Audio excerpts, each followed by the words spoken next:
Welcome back to another episode of the Corporate Cowboys Podcast. I'm your host, Alex, and for the last couple of episodes of Season 7, we've been reading together The Naked Corporation, How the Age of Transparency Will Revolutionize Business, and we'll continue.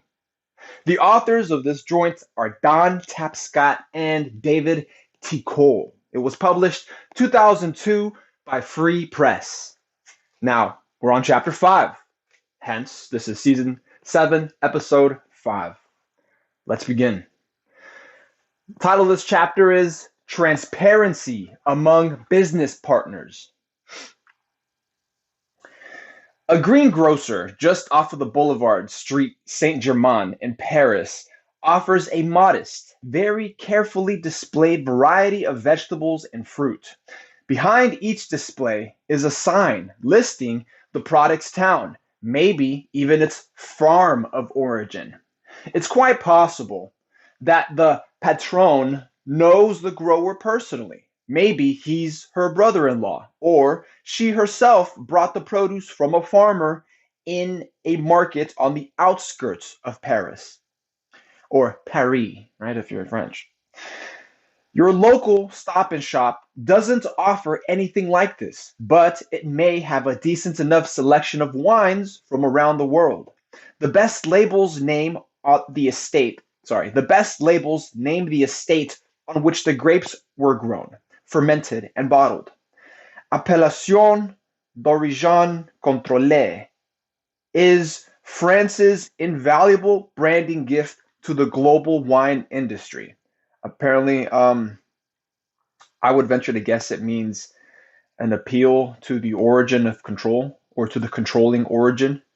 So I'm going to say the origin of control is exactly what they're talking about, where the grapes are grown, where they're fermented, where they are bottled.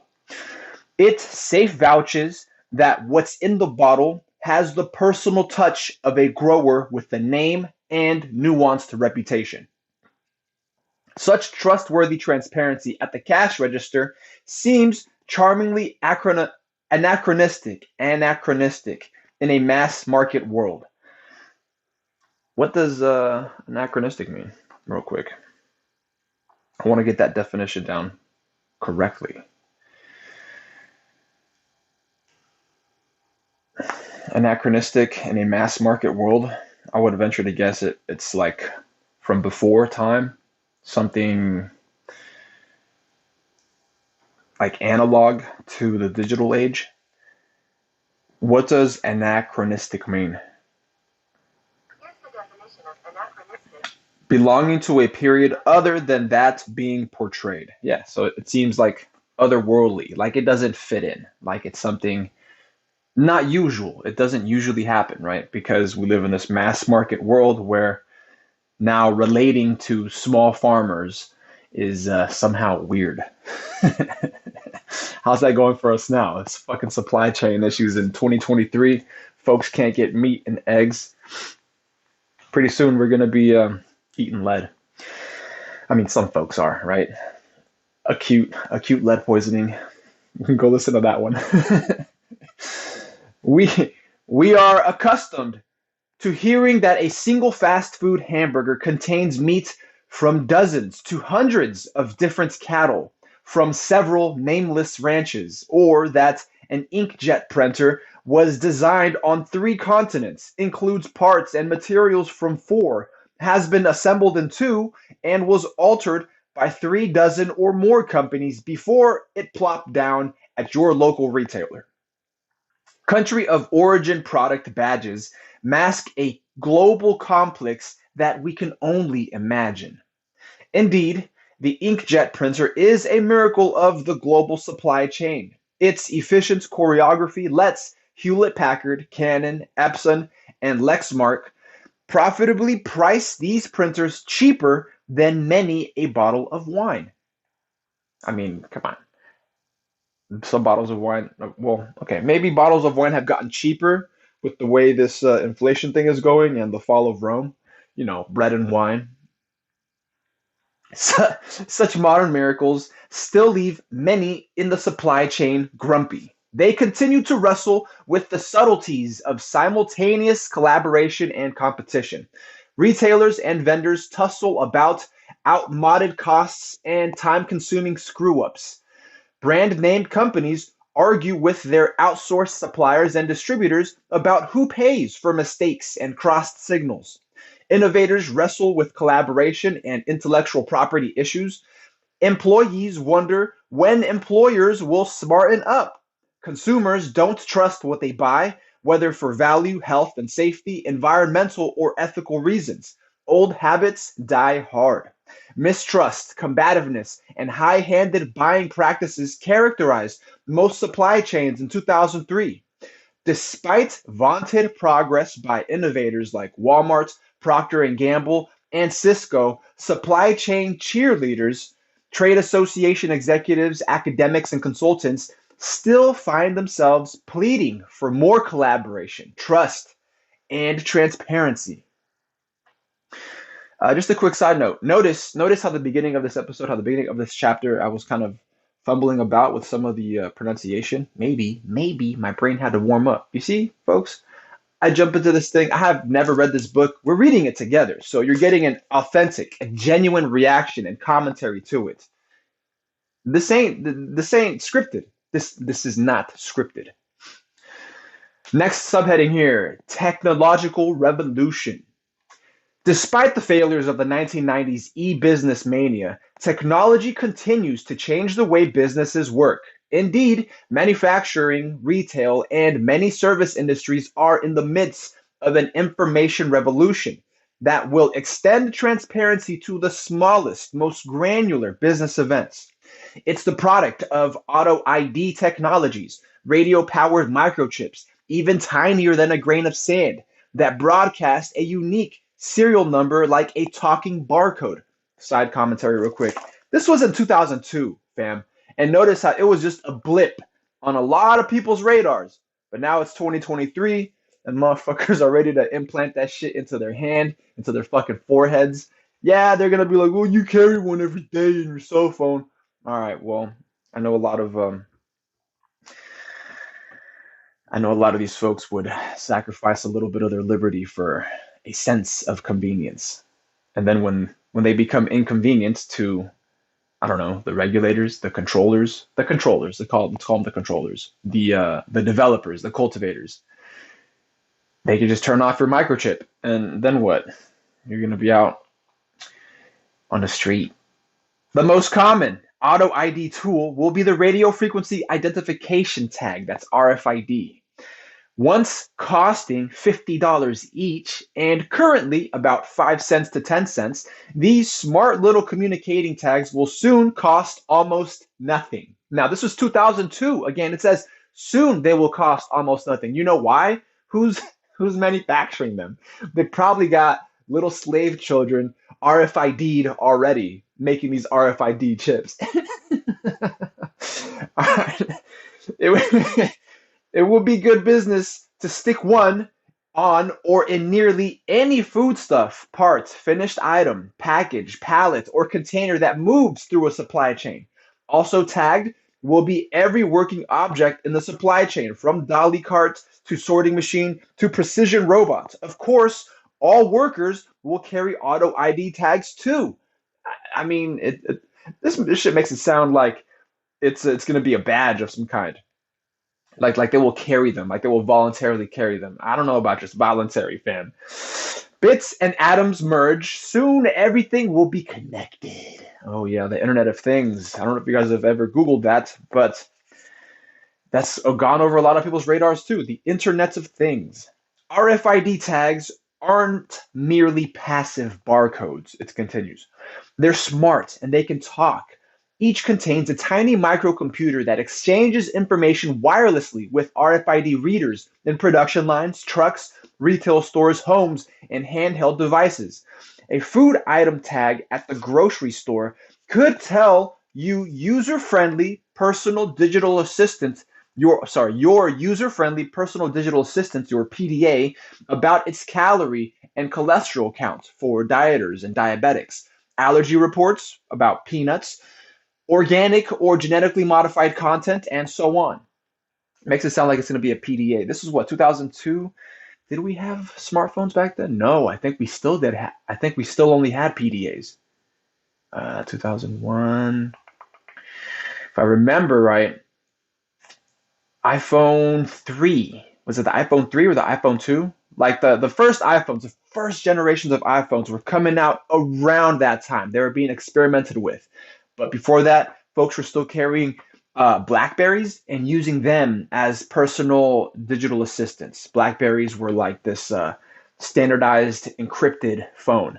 Um, they were very popular among independent contractors and folks in corporate. About its calorie and cholesterol count, allergy reports, on the spot, if you wished, you could get a product rating from a trusted advisor, whether a favorite chef, consumer group, or environmental organization. Some growers will use this transparency to differentiate their tomatoes or lamb chops. Appellation d'origine contrôlée could very well become a new force in the supermarket. Uh, I'm going to stop comment. I'm going to stop commenting because I would like some coherency to what I'm reading here. So you make your own opinion, create your own opinion for the time being, and like if I pop in, it's going to be for something explosive, like a motherfucking pistol to your head. The oft predicted no checkout grocery tip may finally come true. A reader at the exit instantly totes up the prices from all the tags on your cart. You authorize payments with the wave of a key fob, and off you go. Again, this was 2002. Amazon's already doing that bullshit. The system loads a detailed receipt into your PDA and personal website. Why would producers and retailers spend money to provide such risky transparency to consumers? Retailers and their suppliers will install Auto ID to save billions in the supply chain. Once the system is in place, they can hardly deny consumers the transparency that is so readily available. Indeed, consumer visibility into the supply chain will become a competitive differentiator. What benefits will sellers get? The supply side of Auto ID is even more dramatic than the consumer side. As you toss a bird into your grocery cart, a nearby store reader will set off a process that tells staff when to refill the shelves. The reader also advises the grocer's automated replenishment system of your purchase. When a trigger number is reached, it will order more of your favorite kind of chicken. Aerobic, free range, A1 organic, corn fed, and purebred, non GMO lineage naturally. Yeah, this book is something else because that shit doesn't exist. Let's put it that way. Very few places have chicken like that. That chicken sounds bougie as fuck, which I would eat the hell out of, right? But at the same time, it's probably going to cost two times, maybe three times the amount, uh, at least one and a half times, right? Because in some instances, growing them organically and without external pressure, without external motivators, without external facilitators, just growing them naturally as nature intended, for whatever reason, is not subsidized. So it costs more. You see, there you go. Government and corporate. I was going to say shaking hands, but more like jerking each other off. Jerk chicken. Indeed, consumer visibility into the supply chain. I already read that. Auto ID will track its diet, activity levels, protein to fat ratio, weight, body temperature, and other key indicators. It can also alert the grower to most health threats. As the bird moves from slaughter through processing and delivering, its existence, location, temperature, and humidity will be monitored continually. No need to open cases of packaged chicken when they arrive at the retail distribution center. The networked distribution management system will describe the cargo, report on the health indicators of each carcass, and divvy the cargo out to trucks bound for various grocery stores. Same at the grocers. No need for manual checking. Wireless data capture updates the inventory. Nah, this shit is not happening right now. None of this shit is fucking happening right. It's possible. It could be done. In 2023, this shit is easily possible. You know what they're doing instead? Instead, what they're doing is they're putting RFID tags, RFID locks on doors, on refrigerators, on grocery sections, right? And then not updating the inventory, not keeping inventory because quote unquote supply chain issues. Yeah, we went through it for a little bit in the early 2020s because of something that made you cough. But in today's day and age, the rebound should have been unimaginable. The rebound should have been immediate. And instead, what they're doing is they're dragging their feet and pretending they're dragging their knuckles like fucking retards. What they need is a firecracker in the ass. Retailers and suppliers across a wide variety of industries, from commodity raw materials to custom luxury goods, will justify their investment in auto ID on cost savings alone. Thanks to automated replenishment, costly, quote, safety volumes of goods in stores or distant warehouses will no longer be needed. Just-in-time production, logistics, and assembly, while not quite fully realized, will be within reach for even the most complex and unpredictable goods categories. Inventories will be cut by 5 to 25% depending on the product category. Shrinkage due to loss, employee theft, and shoplifting will be slashed. I don't know. The shrinkage, inflation. Inflation is shrinkage at the corporate level. I don't know why they want to rail on like this. It's railing on employees because they don't have a voice is the funniest thing ever. And then when like one employee, chooses to really set themselves apart as a corporate cowboy and make a little bit of noise, they're the ones that have to face the fire, right? But a lot of the employees in general, they are undeserving, somewhat lazy. Human nature makes them to be comfortable. You have to be something, you have to be superhuman. You have to be extraordinary to be a corporate cowboy. Otherwise, you're just going to languish. You're just going to be complacent. You're going to be, well, I got family and mouths to feed, so I'm not going to rock the boat. Motherfucker, if you don't rock the boat and the boat is sinking, rocking the boat is just you taking a couple of steps up to to the bow. Is it the bow where the just the captain's quarters and putting in work? All right. What is the bow of the boat? Is the bow of the boat? It's off the side, huh?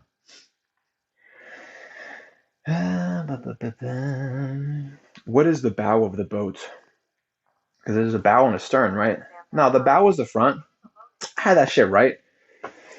You see? Because we don't even fucking sail anymore. We're not conquistadors, we're not colonizers, and yet still folks want to put that shit on us like we've been doing it for generations. And we're not. We're not. A lot of folks are wage slaves, and many are waking up to the fact that they were born into corporate and their destiny is to become corporate cowboys. Continuing.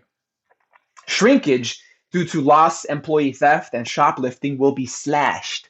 Initially, most savings will go to consumers due to fierce competition. Some of this will later be recovered as profit because Auto ID enables new services and tailored offerings for premium customers. New efficiencies will abound. Trucks, containers, and shipping pallets will keep the supply chain informed about where they are and what they are up to. Utilization rates and security will improve dramatically. RFID tags will automate recycling. Some items will route themselves back to their original manufacturer for reuse. For others, much finer sorting, for example, by various formulations of glass and plastic, will be performed at the start of the recycling process. Just a quick note, because that was the end of a paragraph. Quick note. In 2023, what was the most wild thing that happened in the early 2020s? Epstein, right? Some kind of international, worldwide human trafficking scheme, child trafficking scheme, right? Okay, well there you go. Now you know why RFID hasn't taken off because there are outside interests. There are other special interests by motherfuckers who need to get clipped. Kill your local pedo, right? New efficiencies abound. Already read that. Transparency. Continuing. Transparency is the watchword of the auto ID based open business web. On the rare occasion when, for example, an infected chicken gets through to a consumer, the source of the problem will be pinpointed quickly and precisely. Managers at all points of the supply chain, from raw materials production to logistics and consumer retail, will share real time visibility into customer demands, inventories, production flows, and any problems that can affect the chain's performance. Winning business webs will abandon adversarial nickel and dime negotiation and operational opacity in favor of collaborating to maximize efficiency, market share, revenue, and competitive advantage. Damn, all of that sounds so beautiful. But with the issues of human trafficking, drug trafficking, and and I don't know, yeah, just those really are like the two commodities that are most clandestine, right? That are most illegal. It's human trafficking and drug trafficking. RFID hasn't been realized. Now you know why. Now I'm not gonna lay down any assertions, make any claims that like port authorities and whole ass governments are corrupt. But if this RFID technology hasn't taken off, you know why it hasn't been subsidized. You know why it has not been integrated. You know why. But they have enough money to throw shots at everybody. Shots that go in your arm. They have enough money for that. They have enough time and energy and effort to do all that. But no, not to make the world a better place, not to make the world accountable via RFID and inventorying methods and all that bullshit. Sounds nice. Sounds nice. It reads nice in 2002 too. It reads nice in 2002 also. Indeed, managers will have no choice because human beings can't keep up with the volume of information that auto ID networks generate. They will depend on sophisticated computer programs that make decisions by combining new information with historical data, performance goals, predictions, and complex optimization algorithms. Supply chains will compete on the basis of information intensity. Transparency and trust will not just be good manners. They will define the business. Sorry. It kind of fits. They will define the business between winning and losing. There's business opportunity everywhere. The sentence actually read, they will define the difference between winning and losing. But it's business, and business is war. The next subheading, pundit dreams? Question mark. Pundit dreams? What? Many leading companies are promoting auto ID as the wave of the future. Indeed, there is more disciplined commitment to this technology in high industry places than we saw in the 2 or 3 years after the appearance of the web. The Auto ID Center is an industry-funded research program headquartered in at the Massachusetts Institute of Technology in Cambridge, Massachusetts, that's the US, and at the Cambridge Institute for Manufacturing in Lane Mill, Cambridge, that's the UK. Its vision is to revolutionize the way we make, buy, and sell products by merging bits, that's computers, and atoms, that's humans, together for optimal mutual communication.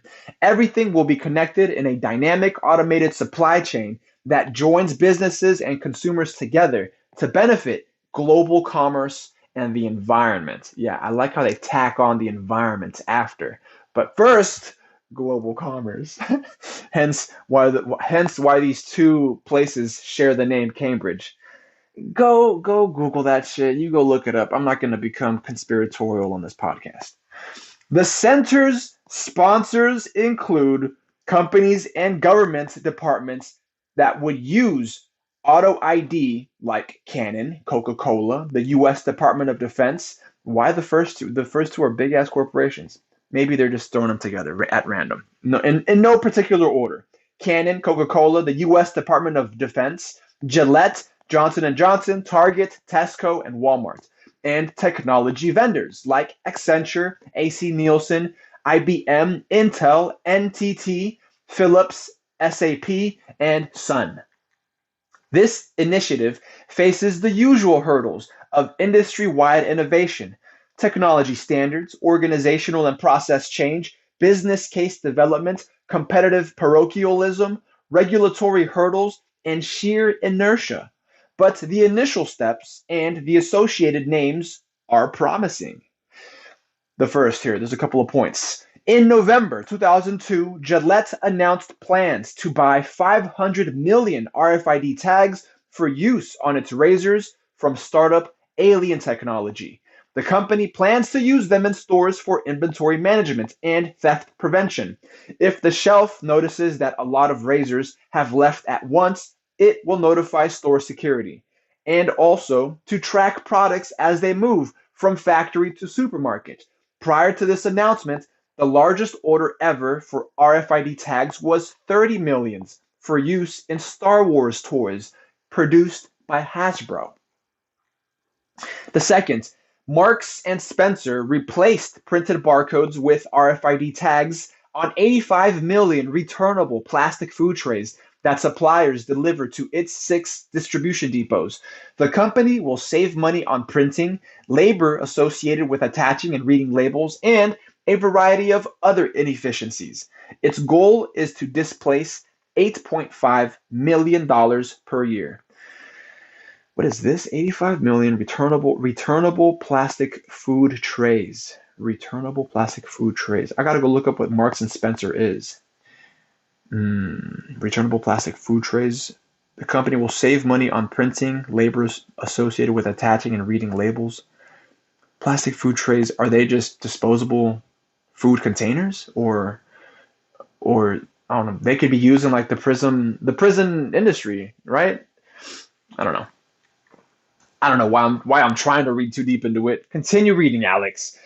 The next, RFID improved transparency, healthy, and safety for 37,000 runners in the 2002 Chicago Marathon. All racers stuck the championship, the champion chip, they called it, huh?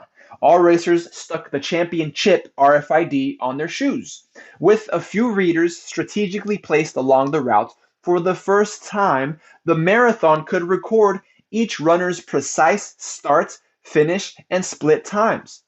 The readers also discouraged cheating. An unintended health and safety benefit happened at the end of the race. Before, many runners who waited in line for official finishing times instead of properly cooling down ended up in a medical tent. Now that they can get results as soon as they cross the finish line, they can begin cooling down immediately. I guess that's a positive. That's a positive. But what are you running from? Alex, fucking smartass. In June 2003, Walmart told its top 100 product suppliers to put RFID on all its shipping pallets by 2005. Its CIO, that's the Chief Information Officer, Kevin Turner said, quote, RFID will give new meaning to the notion of real-time management. We see opportunities in everything from global supply chain visibility to tracking on-shelf product availability to replacing our current anti-theft tags to allowing customers to check themselves out when they leave our stores.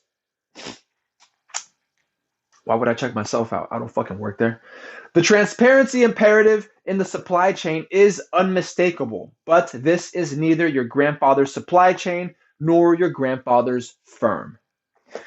Well, I guess if I'm checking myself out, right, it's going to be items that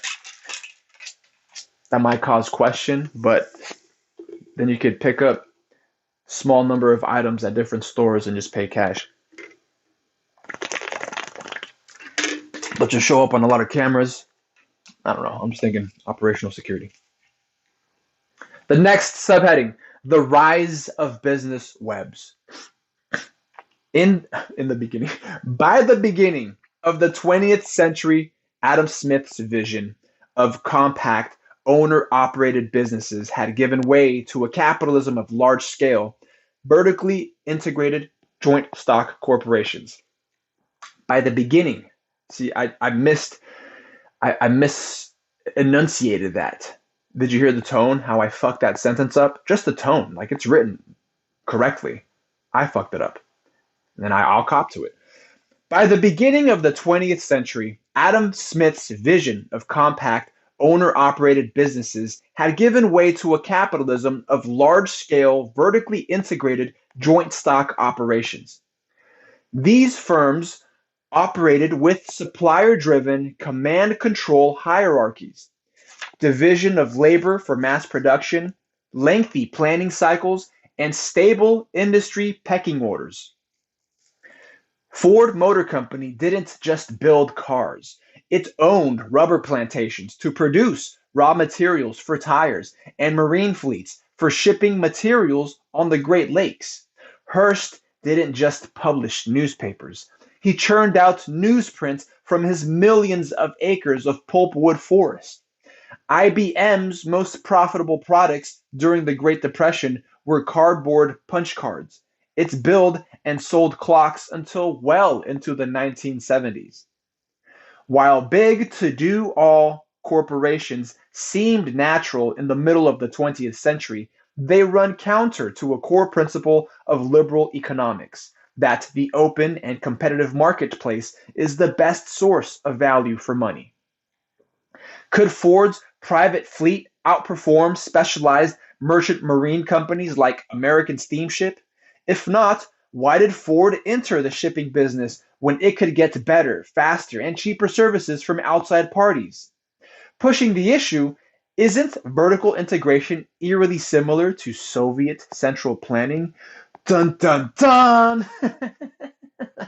The economist and disillusioned socialist Ronald Coase considered these issues during the 1930s and asked an even more fundamental question: why does the firm exist? I got a simple answer: because business is war. There you go. My answer is even more fundamental. His Nobel Prize winning answer was transaction costs, which arise when entrepreneurs expend time and money to find suppliers, write contracts, handle the complexities of working with other parties, coordinate their activities, and check the quality of their work. Coase argued that a firm will expend as long as that a firm will expand, not expend. Because I was thinking about expending expenditures, cost expense. Coase argued that a firm will expand as long as costs inside are lower than outside. In the 1930s, the era of manual typewriters, telexes, and telephones, and no computers or internet, transaction costs were so high that vertical integration made sense. Beginning in the 1970s, information and communications technologies caused transaction costs to plunge so low that Coase's law put the engine of corporate expansion into reverse as firms began to outsource activities to the competitive marketplace. Faster, better, and cheaper information, in a word, transparency, resulted in lower transaction costs and the emergence of a new kind of firm. We described this new sort of firm or collection of firms with co-author Alex Lowy in our book Digital Capital. Researchers have given such groupings various names: virtual corporation, a business ecosystem, a business web. That's our preferred name. This is the book saying it. It's this book's preferred name, the B Web. If you remember that, we were introduced to it, I think, chapter 1 or chapter 2. So go listen to that. Season 7, episode 1 or episode 2. I don't know why they went with B Web. Hardly anybody uses it right now, but it could be because it was a buzzword in 2002 in the business world, and nowadays you just know that as your network, your quote unquote your network, your circle, your sphere of influence, if you will. Value network, a process network, or more prosaically, outsourcing. Yeah, dog, you're just outsourcing work. You're just pitching work to somebody else. I mean, everybody eats, right? Sharing the wealth. essentially, but you're sharing the duties, you're sharing the responsibility, you're sharing the integrity, the accountability also, you're sharing the wealth. Whatever you call it, they say, continuing, whatever you call it, most observers agree that organizations increasingly focus on what they do best and rely on partners, suppliers, and customers for the rest. Economists who built on Coase's thinking pointed out that one cost of going outside is the business risk of dealing with outside agents who might end up competing with a firm's core business or make it a hostage to their unique competencies. Such risks apply especially when a supplier can monopolize a unique capability that is central to what a firm does. This happened to IBM after it launched what was to become the main design for personal computers in 1983. It somewhat, quote, open design sourced the operating system from a new company called Microsoft and the main processor chip from Intel. By the end of the decade, IBM lost control of the PC market to Microsoft and Intel, which came to dominate the industry and capture most of its profit. Well, I mean, just goes to show. A little cloak and dagger, a little skullduggery never hurt, right? IBM lost control of it. Microsoft and Intel were on the rise. And nowadays, I mean, you got other firms that are doing things totally different based on what Microsoft and Intel have done in the past. And they're doing it with systems and processes and designs. So regardless, now the control, the perceived control that Microsoft and Intel might have only exists in terms of operating systems and these chips, but not anything else because they believe they can monopolize it.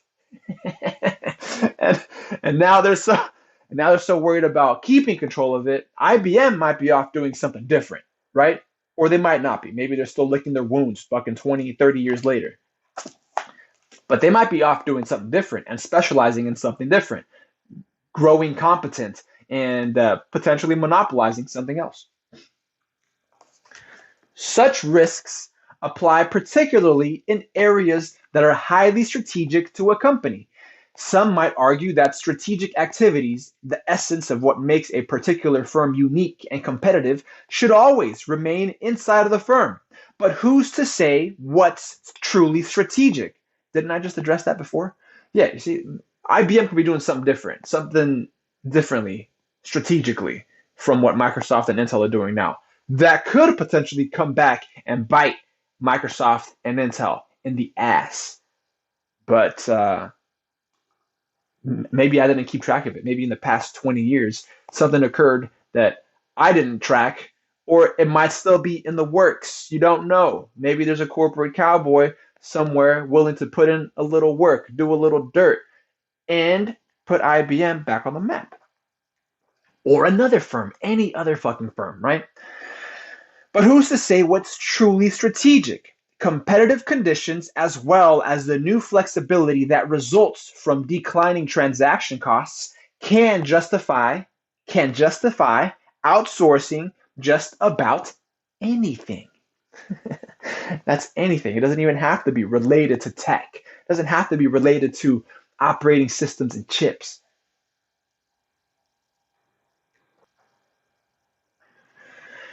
As its 2001 annual report says, quote, IBM used to be the poster child for closed proprietary computing, once at the heart of its ability to dominate its industry and control its customers. Then it lost the PC to Microsoft, while its homegrown software for big computers fell to the non-proprietary Unix.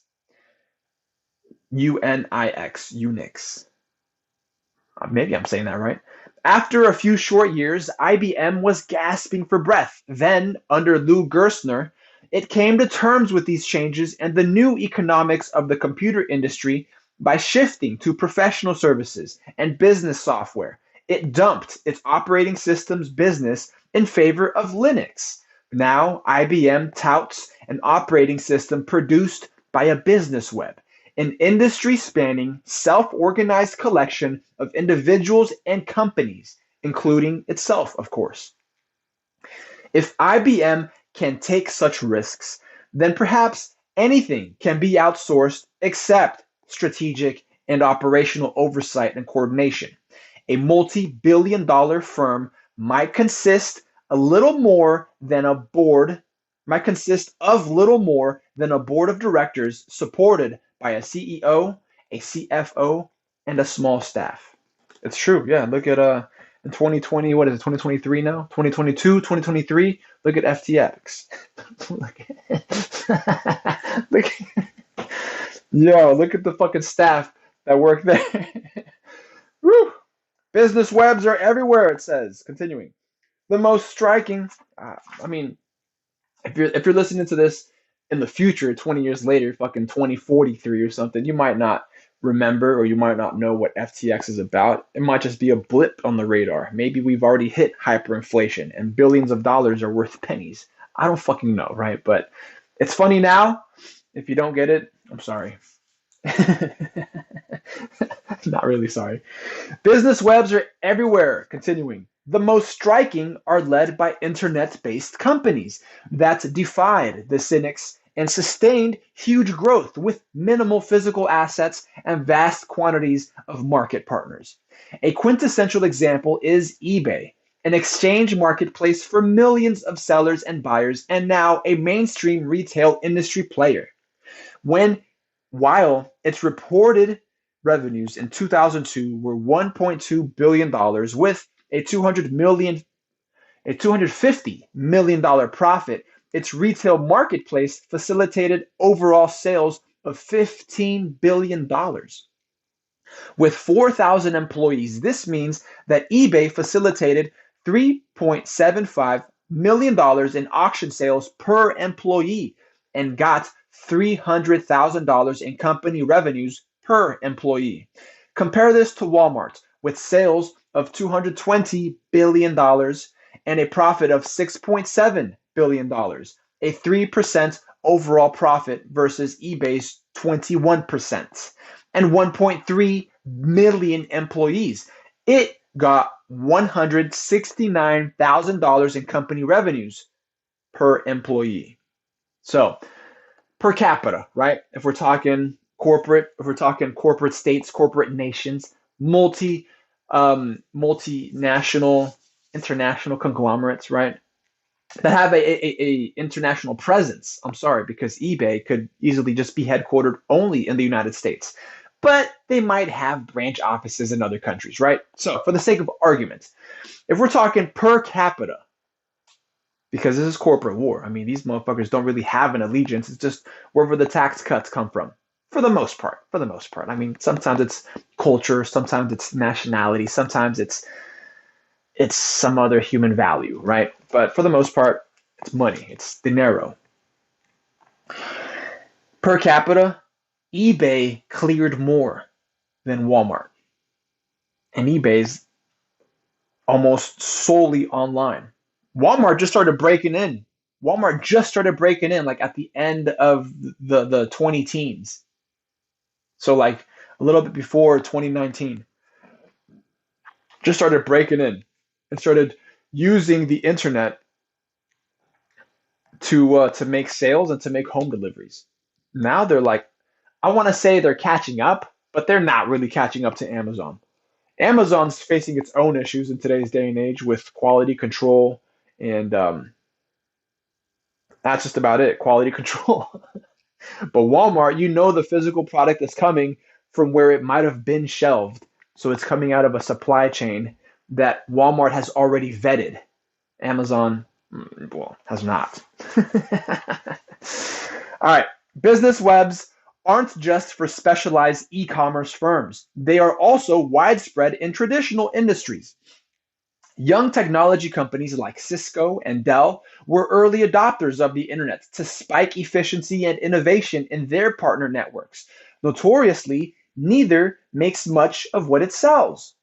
They're just facilitators. They're just middlemen. They're just professionals.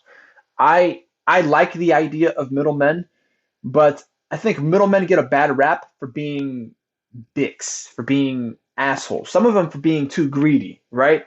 But if you are a middleman, you have the ability to be a point man, but you've got to be professional. You've got to be a corporate cowboy. You've got to exude trust. You have to be competent and you have to be competent.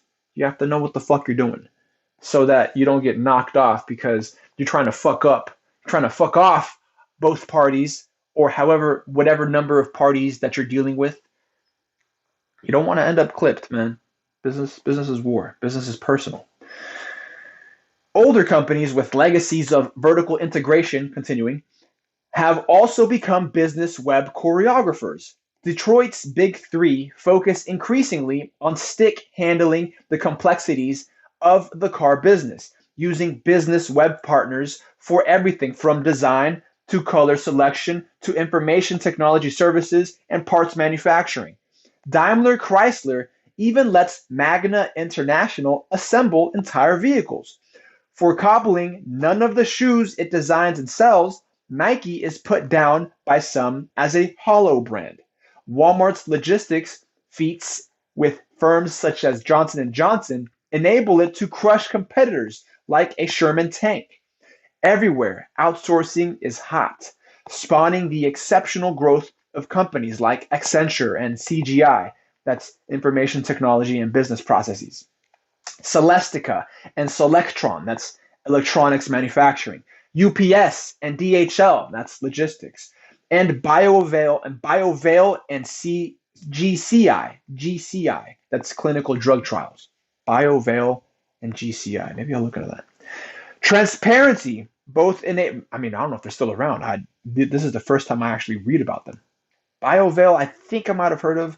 GCI, there's so many acronyms. There's so many abbreviations and initials. I can't track them all. But BioVail, I may have heard of, but worth a look into. Transparency both enables and is required for networked business models. I fumbled that one. Transparency both enables and is required for networked business models. CGI's Michael Roach explains, quote, "We're positioning ourselves as an extension of our client's capability value chain. Their business processes are our business processes. Just to get an outsourcing partnership going, each party needs vast information about the other, their capabilities, their history, processes, systems, even culture. Because 70% of CGI revenues come from such long-term relationships, transparency is a permanent condition." Says Roach, quote, "If you're going to be an extension of a client's business, you need to be open in fact, aligning your strategy and behavior with your clients. If your clients are doing well, you do too. If your clients are doing badly, so do you. Pain and gain are shared across the value chain." Nice, I like that. It rhymed. S-Webs, this is the next subheading, S-Webs in the B-Web. S-Webs in the B-Web, okay. As a piece of working computer software, Linux is a tangible, albeit virtual product, but not all value comes from tangible goods, whether hard, soft, or virtual. Also important, increasingly so in a knowledge-based economy, are exchanges of intangibles, what we have previously called digital capital, and what others describe as knowledge assets or intellectual capital. Knowledge, relationships, ideas, processes, and trust are assets that compare in importance to goods, services, and cash. Many Linux developers vigilantly defend the intellectual commons of open source and expect mega players like IBM to abide by the community's rules. Thus, the Linux open source community is, for IBM, both a business web, which develops a product that it takes to its customers, and a stakeholder web, which scrutinizes IBM's behavior as an industry gorilla. A guerrilla as in moving clunky and uncivilized. In this sense, a stakeholder web, those are the S webs from the subheading. S webs and the B web, stakeholder webs within business webs. Again, why the S web and B web? I haven't heard of them before reading this book, but they exist. And maybe because this was published in 2002, there are some professionals still in the game, still in the system, who abide by these terms, S web and B web. So you tread lightly, right? Tread lightly, be competent, be capable, know what the fuck is being talked about if S webs and B webs are being thrown around. Because that to me is just another network to crack, another network to infiltrate, folks to shake hands with, rub elbows with, potentially make business happen with. Okay, so Hewlett Packard, hold on, I skipped a sentence. In this sense, a stakeholder web, which we described in chapter 2, go listen to season 7, episode 2. That's where S webs, we dive deep into S webs. Chapter 2 is a dimension of the business web. Stakeholder webs are a dimension of the business web, aligning the hopes, expectations, and demands of the S web with the economic imperatives of the B web is a winning strategy. Hewlett Packard has recognized that its S web extends beyond obvious cash nexus relationships and also sees the S web as facilitating growth of its B web. Its e-inclusion program is a, quote, vision of empowering and enabling all the world's people to access the social and economic opportunities of the digital age. The program relies on partnerships with companies, governments, development agencies, nonprofit organizations, and individuals. In fact, an explicit goal is to turn such partnerships into an ecosystem. Hewlett Packard embraces organizations like McKinsey & Company, Grameen Bank, the United States Department of Commerce, Freedom from Hunger, and the World Resources Institute to align its business web with an extended stakeholder web. Sample projects include a microfinance initiative which provides small loans from $50 to $750 to poor women to help them build businesses and bring their families out of poverty. This happens in third world countries. I've seen it. Development Space Network, which uses technology to link donors, including Hewlett Packard employees, to social entrepreneurs, and the Global Digital Divide Initiative, a World Economic Forum project aimed at fostering technology-driven economic growth and entrepreneurship in developing countries. I wonder where RFID chips are going. In all these projects, HP expects to simultaneously develop new capabilities, products, and services, expand its markets in emerging economies, and help build a better world. I don't know, man. If you got the WEF there, the World Economic Forum, more than likely motherfuckers are getting tagged with RFID chips.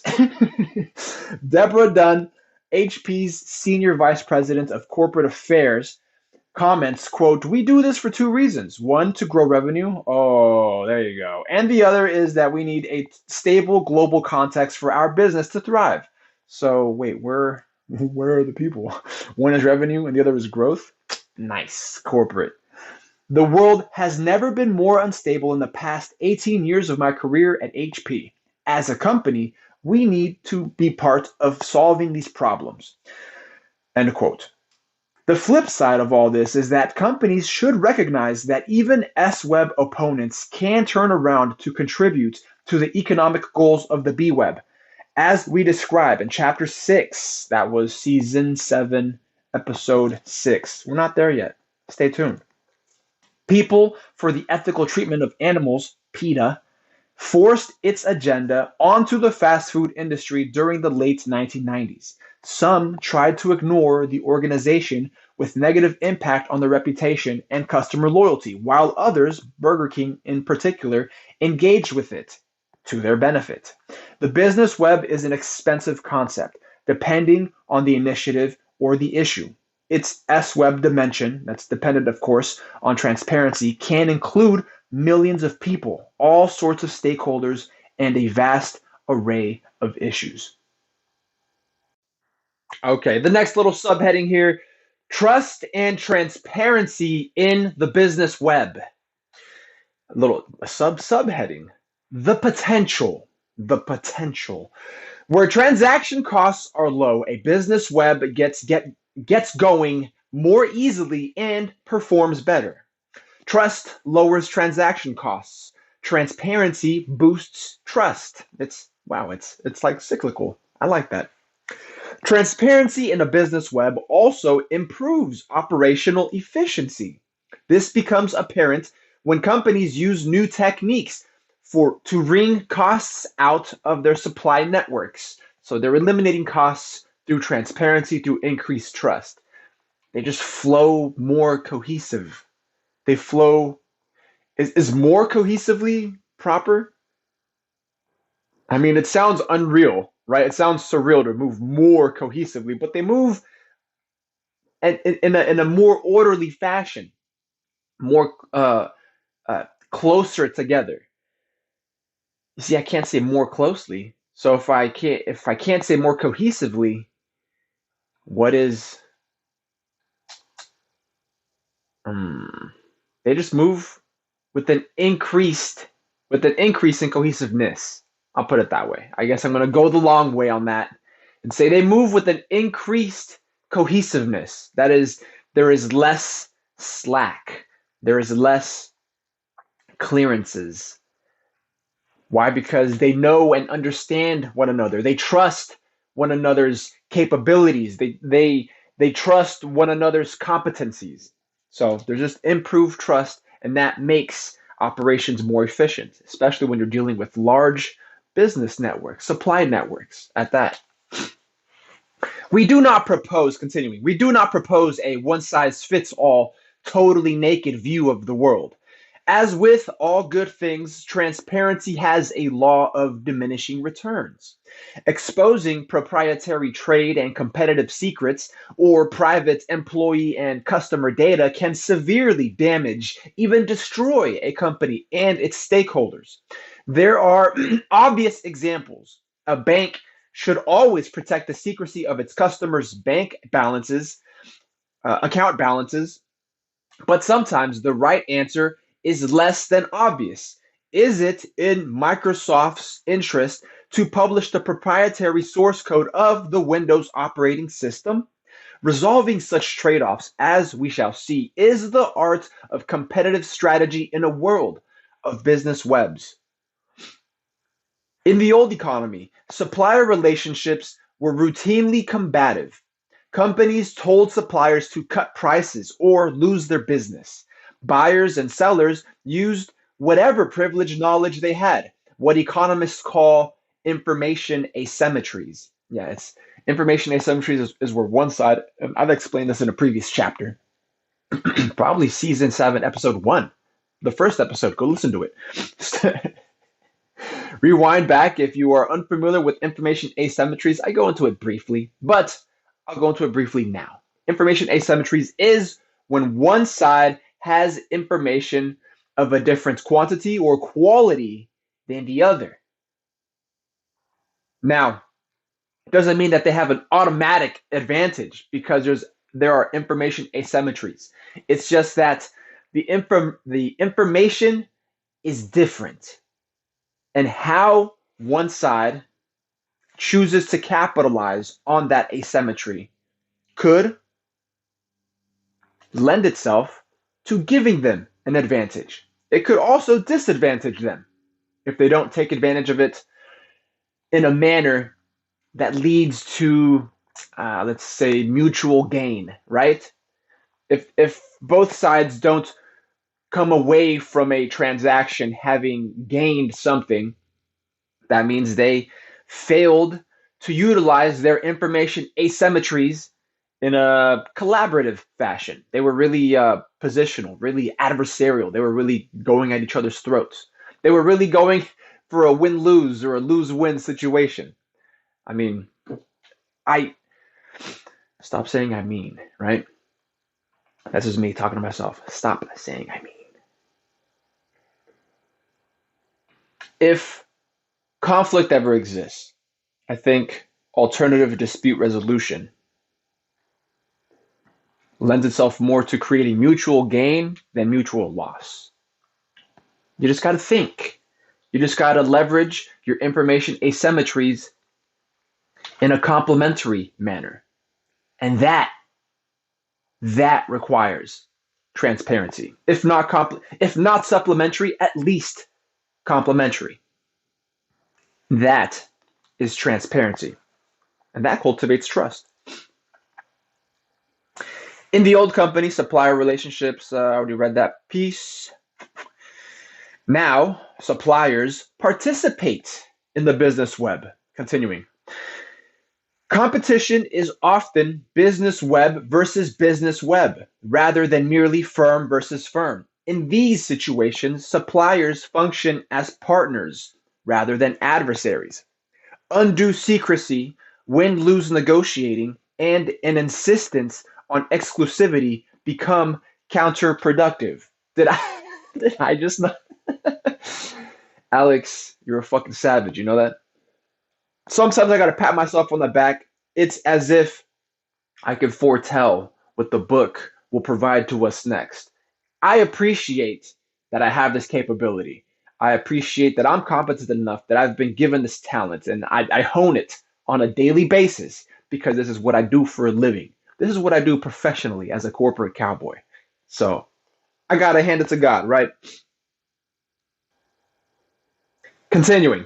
Cisco, for example, knows that its suppliers pay for components, labor, and facilities. It sees through the value chain, negotiates appropriate margins with partners, and balances its short-term interest in minimizing costs against its long-term interest in the robustness of its suppliers. Cisco's suppliers have a new kind of power derived, ironically, from their vulnerability. Transparency liberates them to detail the costs of their operation so they win fair treatment on strategic grounds. Quote, we are removing the boundaries of the firm. Everyone's business is everyone's business, end quote, says Celestica CEO Eugene Polistuk.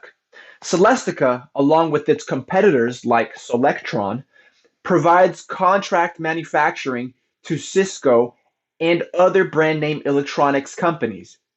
Quote, before we had networks of data, now we have intelligent systems based on standards. The openness, the pervasiveness, the speed, and the sheer volume of information is redefining the way we work together. End quote. The faster the information, the better.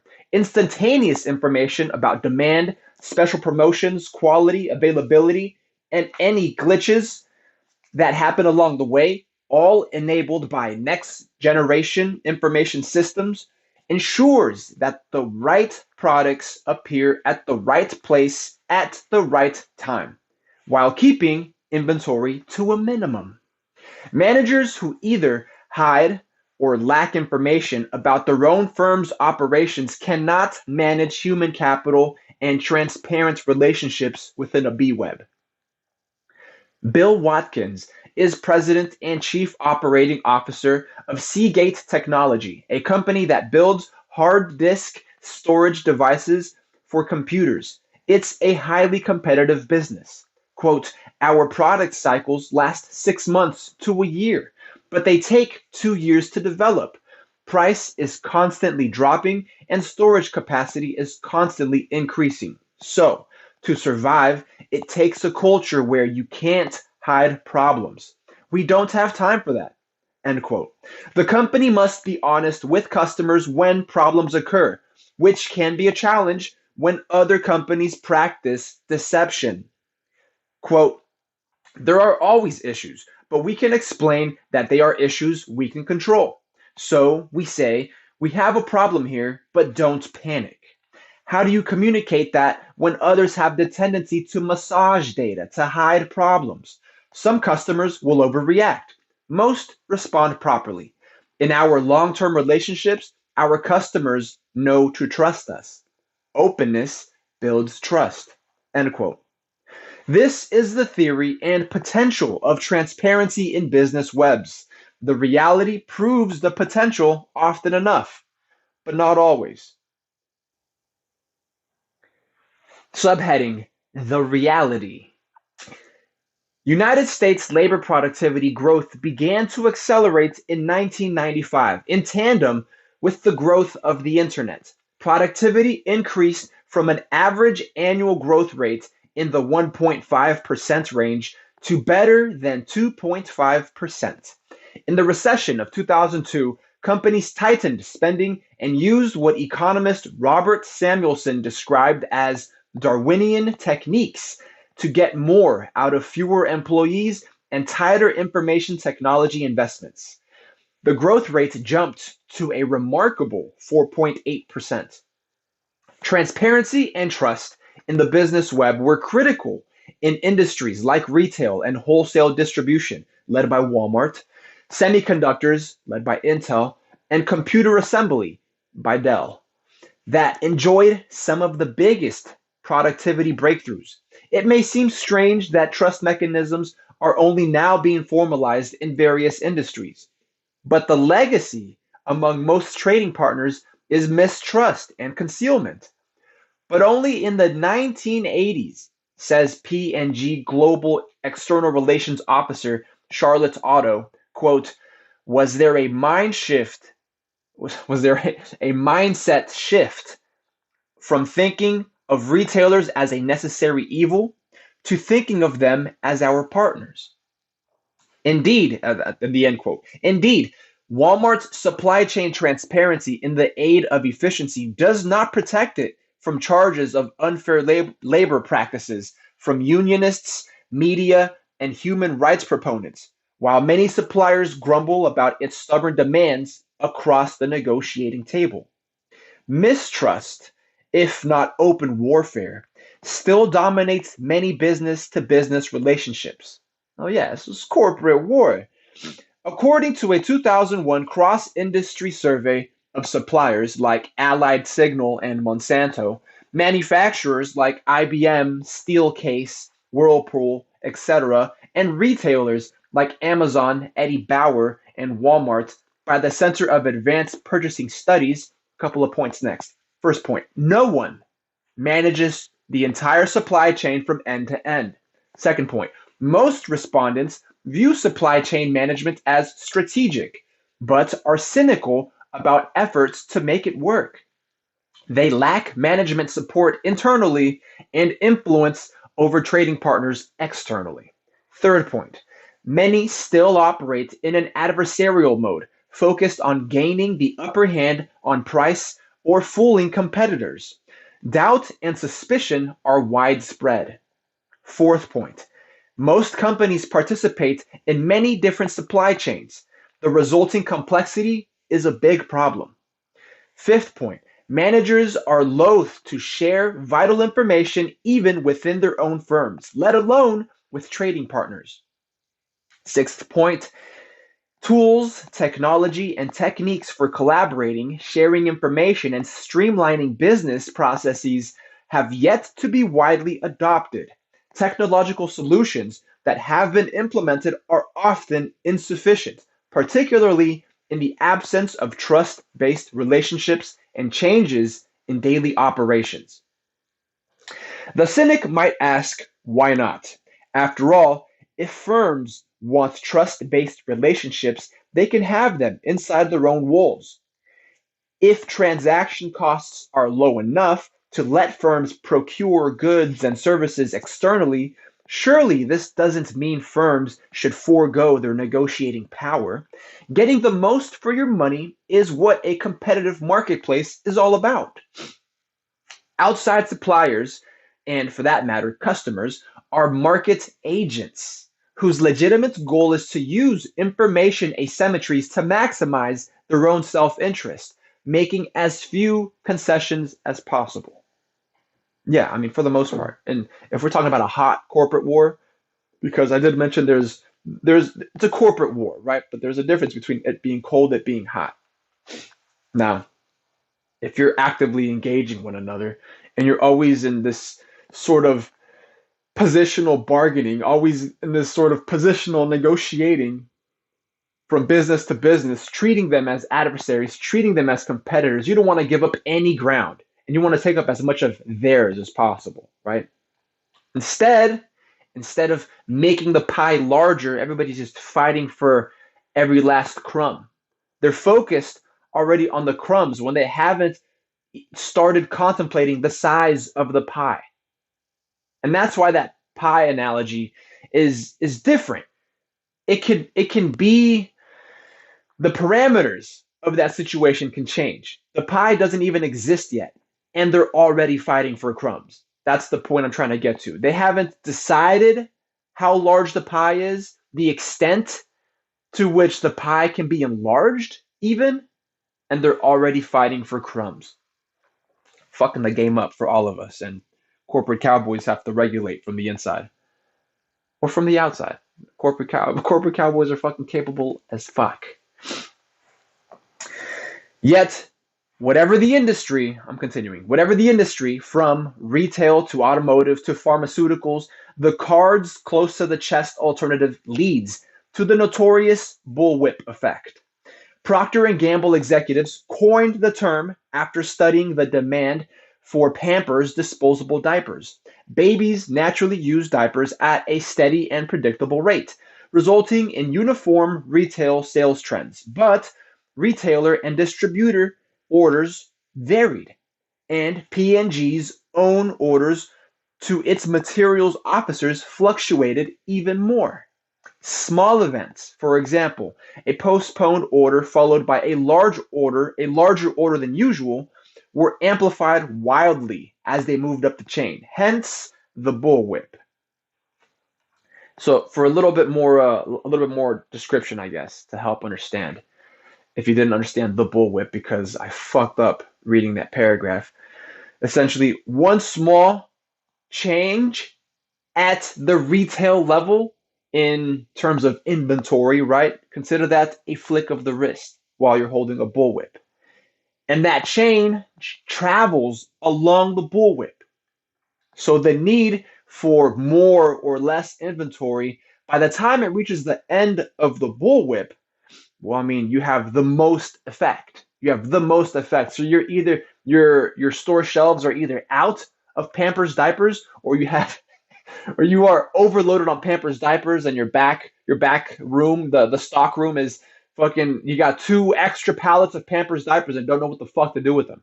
That's the bullwhip effect, where any small change in the beginning of this retail chain, further down the line, the supply chain.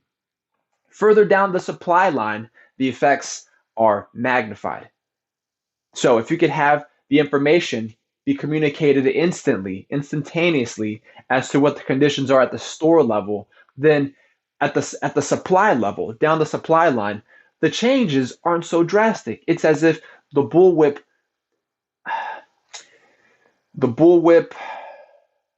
is it whips less? Yeah, the bullwhip whips less because it moves with you, not in relation to you. It moves with you. The result is a costly collection of inventory and timing imbalances. Hey, your boy Alex hardly ever misses. Too much pulp or plastic in a supplier warehouse and too few diapers at your local store. In industries like, hold on, because that was a half a sentence because I congratulated myself. The result is a costly collection of inventory and timing imbalances. Too much pulp or plastic in a supplier warehouse, and too few diapers at your local store.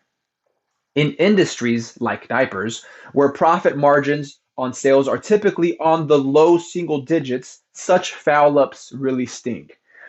I mean, that was a horrible play on words, but we'll take it because we're talking about diapers, right?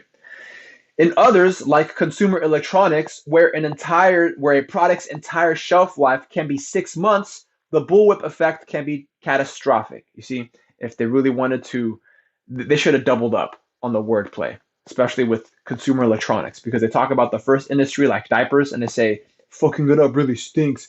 Get it? Hey, diapers. And the second one here, they use consumer electronics and they don't even follow through. All right, whatever. Alex, calm down. Fucking OCDS on the spectrum ass. It gets worse. Continuing. It gets worse. The great fiasco of the telecom supply chain in 2000, 2001 was the result of over-optimistic projections up and down the line.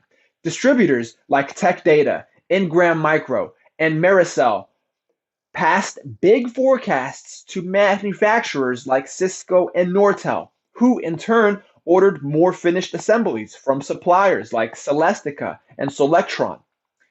Much of the over-optimism was defensive in nature. Each distributor was reserving production on spec to stay ahead of everyone else. Similarly, Celestica and Solectron hedged their bets with big forecasts to component suppliers.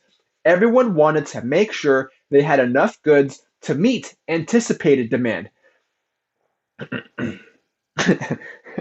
I'm laughing because that's the bullwhip effect, essentially. Everyone wanted to make sure they had enough goods to meet anticipated demand. No one realized that the total volume being stocked across the country was many times what the market would bear. When demand wilted, an entire industry went down the chute. Here and elsewhere, the fundamental cause of the bullwhip effect is opacity. Supply chain participants failing to share information in a timely fashion. The next subheading, leaders lead with transparency. Leaders lead with transparency. A McKinsey study illustrates how industry leaders apply transparency to such problems. It found that the top productivity driver is well-targeted technological innovation, typically in the form of applications like customer databases, inventory management, interactive voice response systems, and in the example of the semiconductor industry, clever tools for microprocessor design and manufacturing. Several of these applications increase information flow.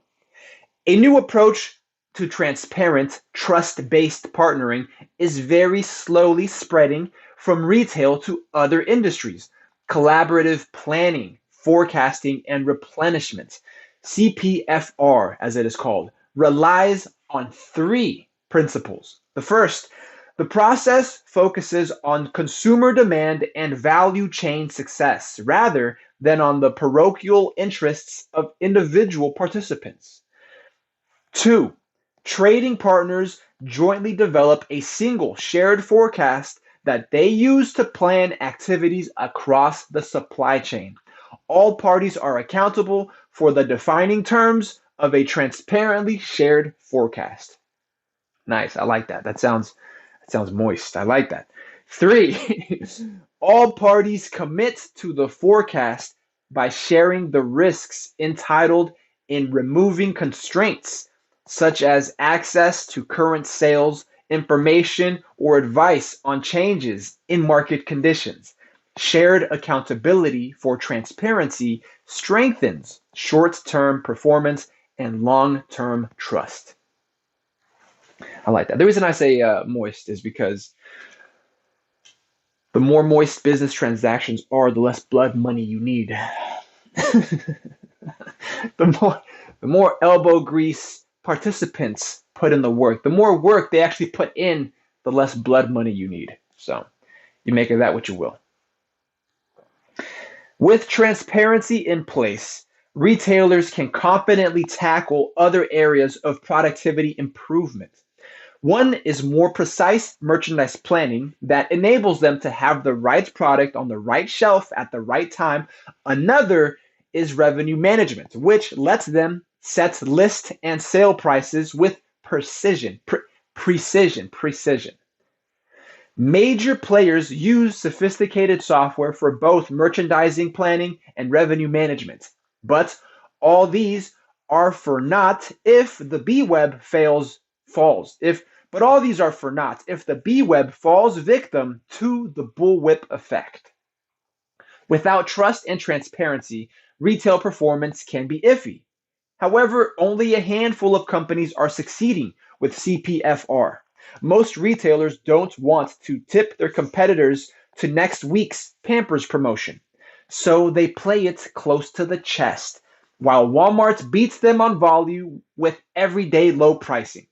Johnson & Johnson supply chain executive Mark Lettner describes the dynamics of transparency and trust among B-Web partners. It's a block quote. We have funny ass accent. No, don't do it, Alex. We have two supply chains.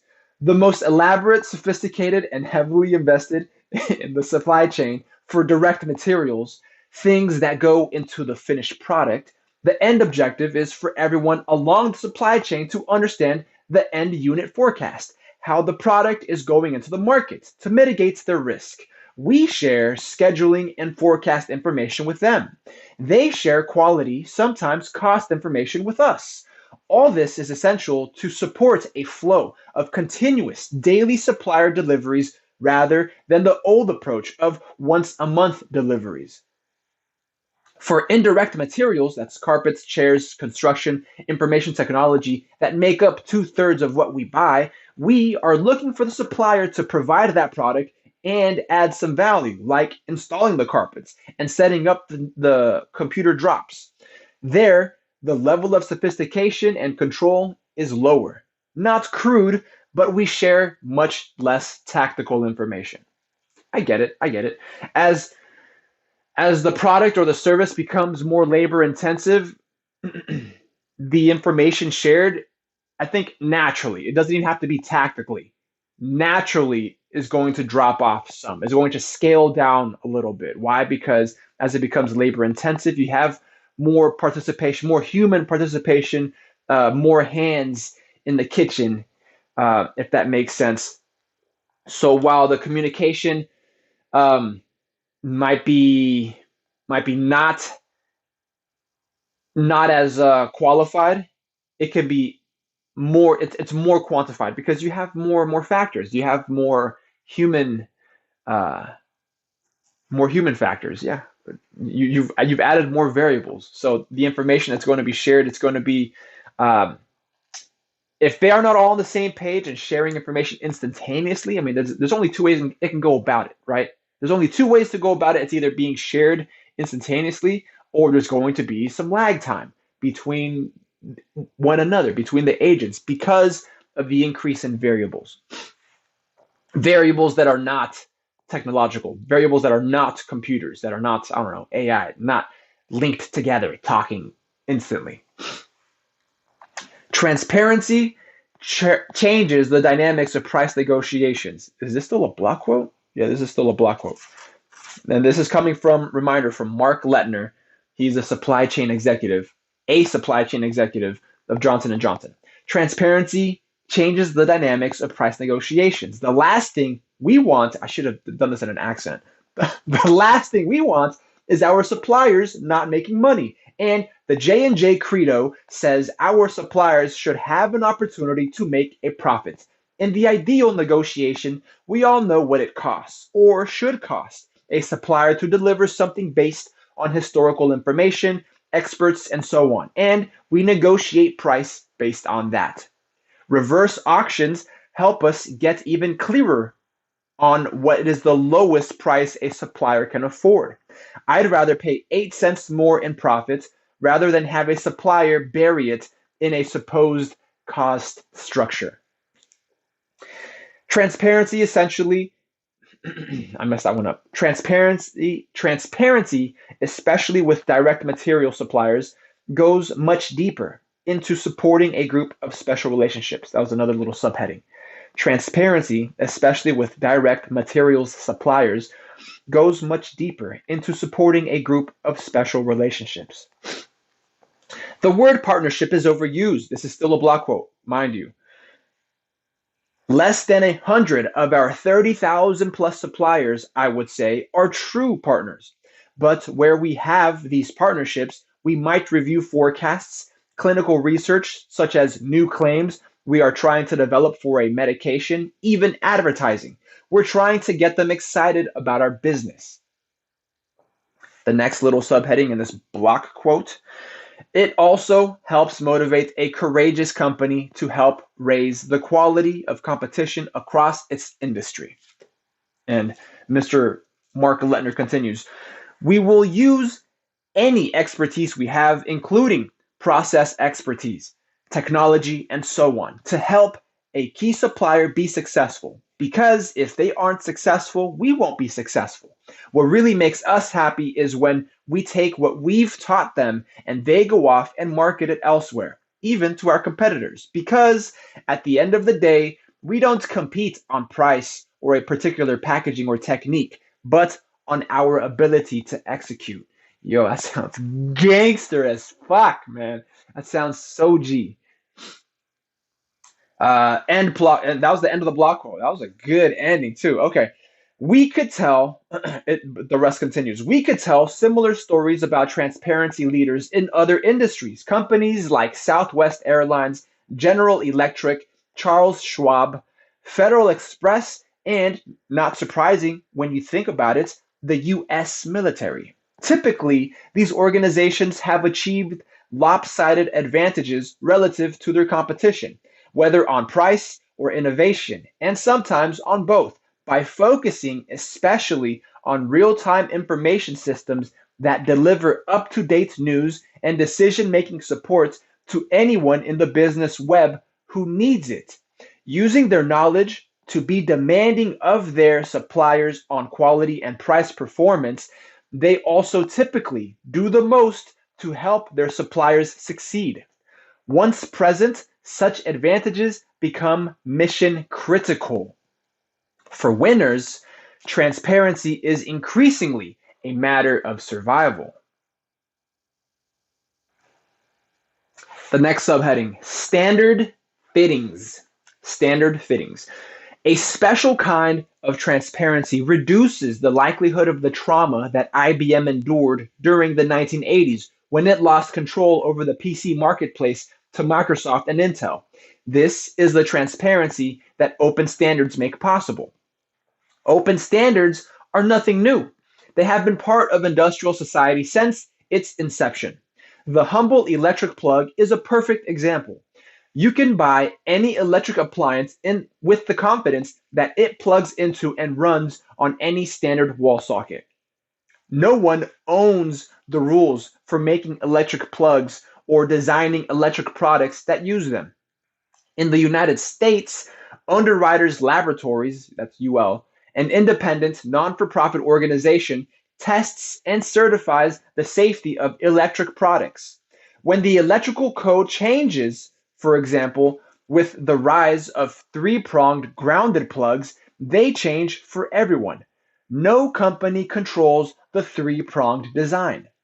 Such open rules are more widespread than you might think. Industrial plumbing and lighting, automotive components such as spark plugs and tires, telephone networks, auditing, generally accepted accounting principles from auditing, and many other goods and services rely on open standards. With such standards, manufacturers and service providers know that piece parts from various sources will plug into and play with one another. Standards for mechanisms for certifying compliance, i.e., transparency, and provide a level playing field for innovation. Standards are mechanisms, it says. Having these standards, having these open standards. Having these open standards. Hold on. Yeah, having standards that they could all play with together means that they can work together. That's a beautiful thing. Computer manufacturers' shift to Linux is a competitive strategy, a lesson learned from the PC debacle. Hewlett-Packard and IBM chose to de-emphasize homegrown, quote, legacy operating systems in favor of Linux. This meant treating the operating system as a neutral, standard fitting rather than as a differentiating basis for competitive activity. Many parts of the internet, like email, and and technologies that connect to the internet, like Wi Fi networks, are similarly open and standards based. The benefits of an open Linux are many. A couple of points here. First point, by taking operating systems off the table as a basis for making money, IBM and HP gain a potent weapon for competing against arch rivals, Microsoft and Sun, both of which depend on operating systems, Windows and Solaris, respectively, to make their financial targets. A collateral benefit is a shift in focus to other areas of strength, like services, business software, and hardware. Point two, historically, IBM and HP produced and maintained various operating systems for large scale and specialized computers. Linux provides the cost saving prospect and simplicity, one operating system for everything. This does not come at zero cost. Both employees spend heavily to improve and adapt Linux. Nevertheless, they also get to draw on the free services of outside volunteers who add features and credibility to Linux. Point three, Hewlett Packard and IBM gain economic and moral high ground with customers who are happy to pay little or nothing for a key technology. Linux plays well with governments and in emerging markets. It's also winning on Wall it's also winning on Wall Street and in the manufacturing companies of the Midwest. Fourth point, Linux helped these companies learn to pick up on innovative next generation concepts like grid computing, originally which like Linux originated at the bohemian fringe of the computer industry. Sorry about that. Sorry for that pause. Actually, let me repeat that. This is our podcast, so I'll do with it how I please. But for catharsis' sake, I'm going to repeat that last point because I misread it. Linux helped these companies learn to pick up on innovative next generation concepts like grid computing, which Linux originated at the bohemian fringe of the computer industry. Bravo, Alex. Continuing, Linux is one of many standard fittings in today's computing environment, but transparent standard fittings, already a given in many industries from railways to meatpacking, continue to appear in new areas to support innovation and cost reduction while meeting the needs of diverse stakeholders. There are a couple of points here. First point, RFID tags and their low-tech precursor, barcodes, are standard fittings for retail and logistics companies. Neutral industry bodies like MIT's Auto ID Center and the Uniform Code Council, that's the UCC, develop and manage the rules of use as open, non-proprietary standards. Point two, the genetic code is a standard fitting for life. Celera Genomics, after a brief and passionate fling at privatizing the human gene sequence, backed out of the business. It left the field to the public science Human Genome Project, many of whose leaders kept the overall sequence in the public domain. Meanwhile, companies and universities have quietly patented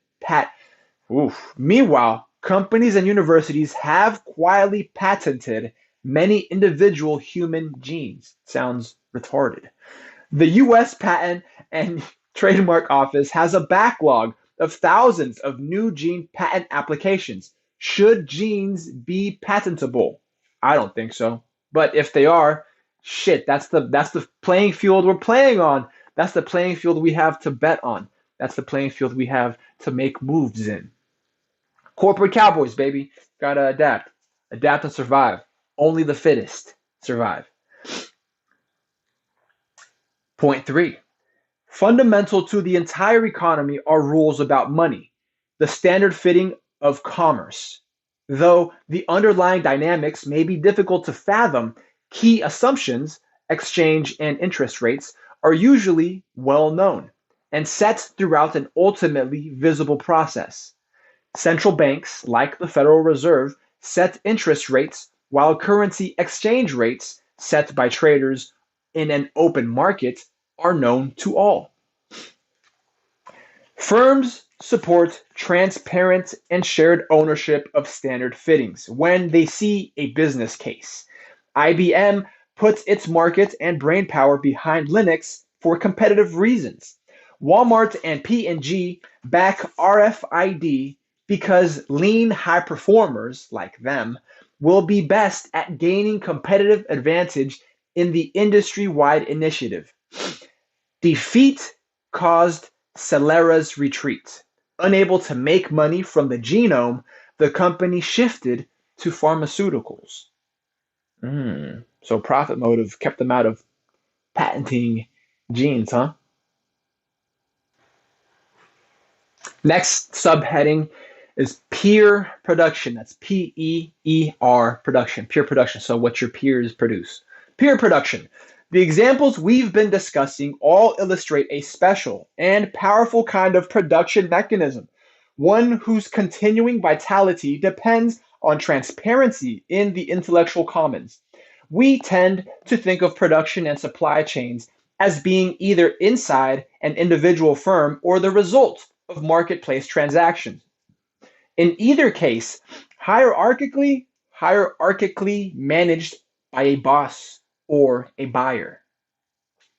Yet neither in-firm nor firm market hierarchical transaction truly describes the production mechanisms for Linux, RFID standards, the human genome sequence, or the evolution of basmati rice over centuries. See Chapter 1. Or to the listener, go listen to Season 7, Episode 1, or where they describe the evolution of basmati rice over the centuries and how they try to gank that intellectual property from Indian growers. Wild. It was a Texas company at that. I mean, I'm all for capitalism. I'm all for the US, right? But you couldn't just shake hands and make money together.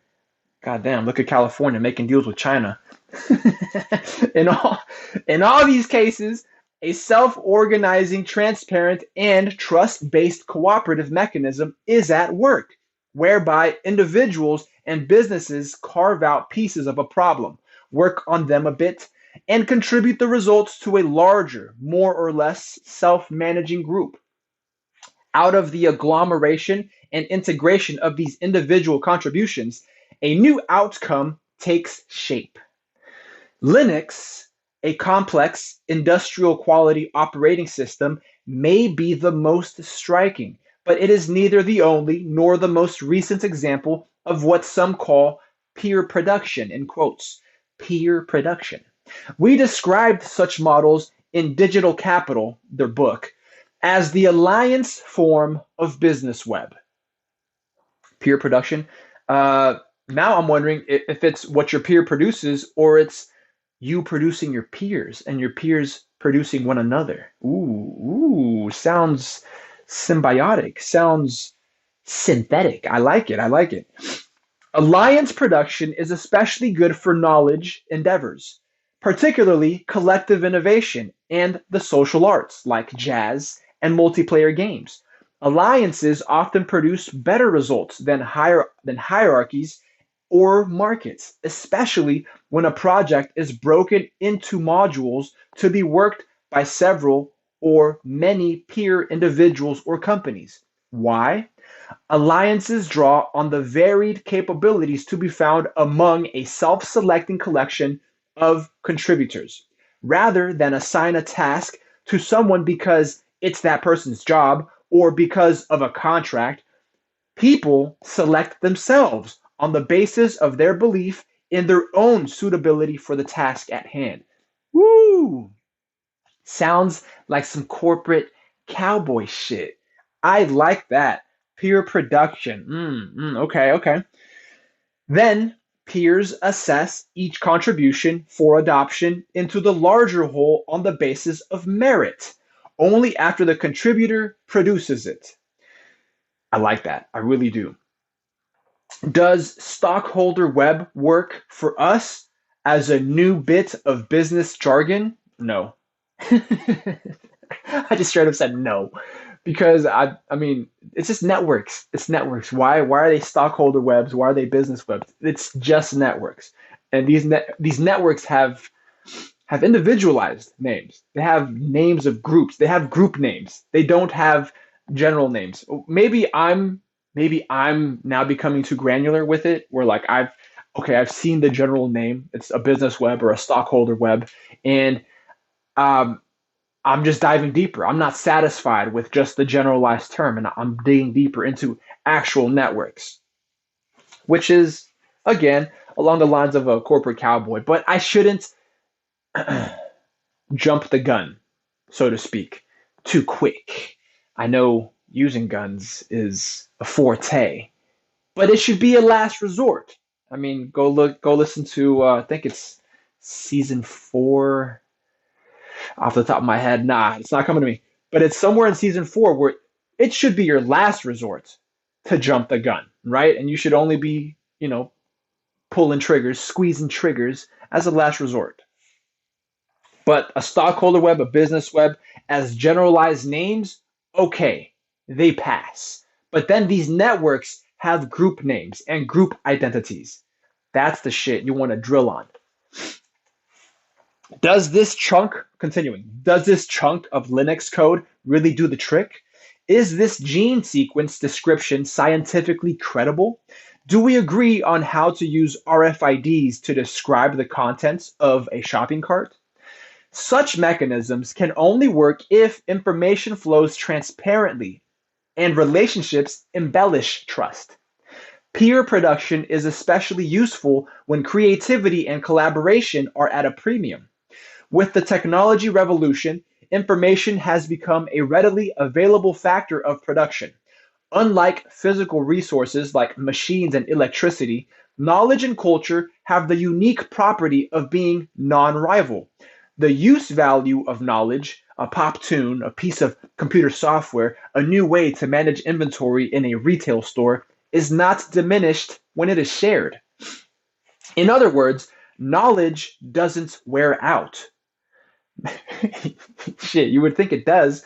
You would think it does because some motherfuckers like to take knowledge and hoard it, store it away, keep it away, and then it's forgotten. And well, nobody wins from it. They definitely don't win by hoarding it. Actually, they tend to get knocked off the most. Meanwhile, the physical resources for knowledge production, computers, and communication networks are cheap and pervasive. Today's scarce resources are human creativity and collaboration, and it is here that peer production shines. That's wild. It's pretty much saying that there is no material scarcity. It's a intangible scarcity. It's a scarcity of the lack of working. It's the lack of working together, the lack of talking to one another, the lack of handshaking, the lack of doing business, essentially. And if you're not doing business, what the fuck are you doing? Critically in peer production, the outcome of work is shared among contributors, sponsoring patrons, and sometimes beyond. Whether exclusively among paid-up members of an industry consortium, as with MIT's Auto ID group, or with the general public, as with Linux or the genome sequence. As we discuss in the next section, such commons are the lifeblood of peer production. Arguably, the entire World Wide Web is a peer production extravaganza whose best reference tools, that's Google for now, rely on peer production mechanisms. Because outcomes are shared, only some companies make money from peer production. The internet's transparency enabling facilities make it easier. Not only Google, but also Amazon and to a degree eBay use peer production techniques. Other examples include online games, chat groups, weblogs, mutual help and support, whether of a personal, technical, or medical nature. Companies that, quote, host such services can make money directly from the peer production, that's the selling access or the results, or from related sources, that's advertising or product sales. Others invest in peer production to provide a foundation of related money making activities. When an IBM, Hewlett Packard, or Oracle works for free to help Linux to help develop it as a standard fitting, it does so with the prospect of selling software and related services. When Walmart and P&G contributes people and money toward next generation RFID standard fittings, their game plan is to profit from a more efficient supply chain. When Pfizer contributes its scientists to help decode the human genome, it hopes for a payoff in new drug patents. But money isn't the only reason for helping out, supposedly. Supposedly. People, even firms, may engage in peer production for non materialistic reasons, like fun or fame. Yeah, actually, I can get behind that. The fun. Shit looks like fun. Shit is fun. Doing dirt is fun. Putting in work, I'm sorry, not doing just outright dirt, right? But putting in work, putting in the work, being a corporate cowboy is fun.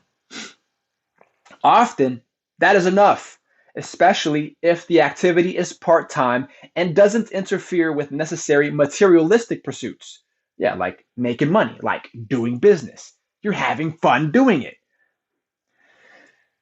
Software developers contribute to Linux because they enjoy writing code. It's fun. While hoping to gain stature and trust from their peers. That's fame. Some profit or also monetize their stature via consulting contracts, jobs, publishing, and so on. For academic researchers, the economics of peer production are tried and true. Social capital can sometimes lose value when dollars cross. Quote, an act of love drastically changes meaning when one person offers the other money at the end. Ooh, and a dinner party guest who will take out a checkbook at the end of a dinner instead of bringing flowers or a bottle of wine at the beginning will likely never be invited again. Ooh, I like that. I like that.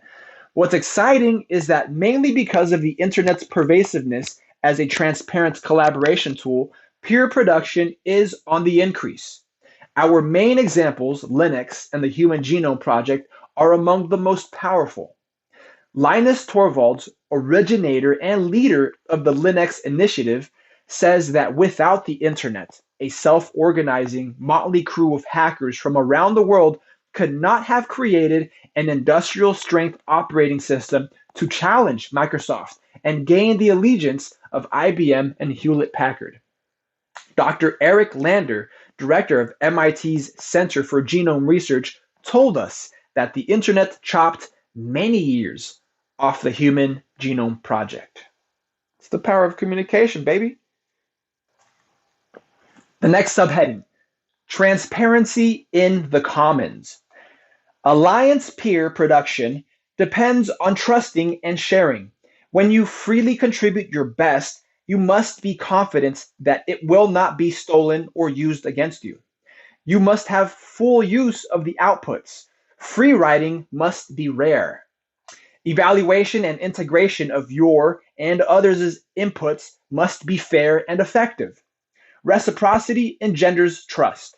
The outputs will be available to everyone in the club. We are describing the quote commons. The Oxford English Dictionary, another big peer production project, equates the commons to a resource held in common, that's in joint use or possession, to be held or enjoyed equally by a number of persons. As digital commons advocate Lawrence Lessig suggests, a resource held in common is, quote, free to those persons. Free in this sense does not mean that the resource is handed over for no payment. Rather, a resource is, quote, free if one can use it without the permission of anyone else, or two, the permission one needs is granted neutrally. The commons is a resource to which anyone within the relevant community has a right without obtaining the permission of anyone else. Common information is transparent, and transparent information is common. It isn't easy to protect a commons, whether physical or informational. Free riders try to use it up. Encroachers try to seek Encroachers seek to privatize it. When this happens, trust and sharing decline. Battles over commons mean work for lawyers. Hey, go Alex.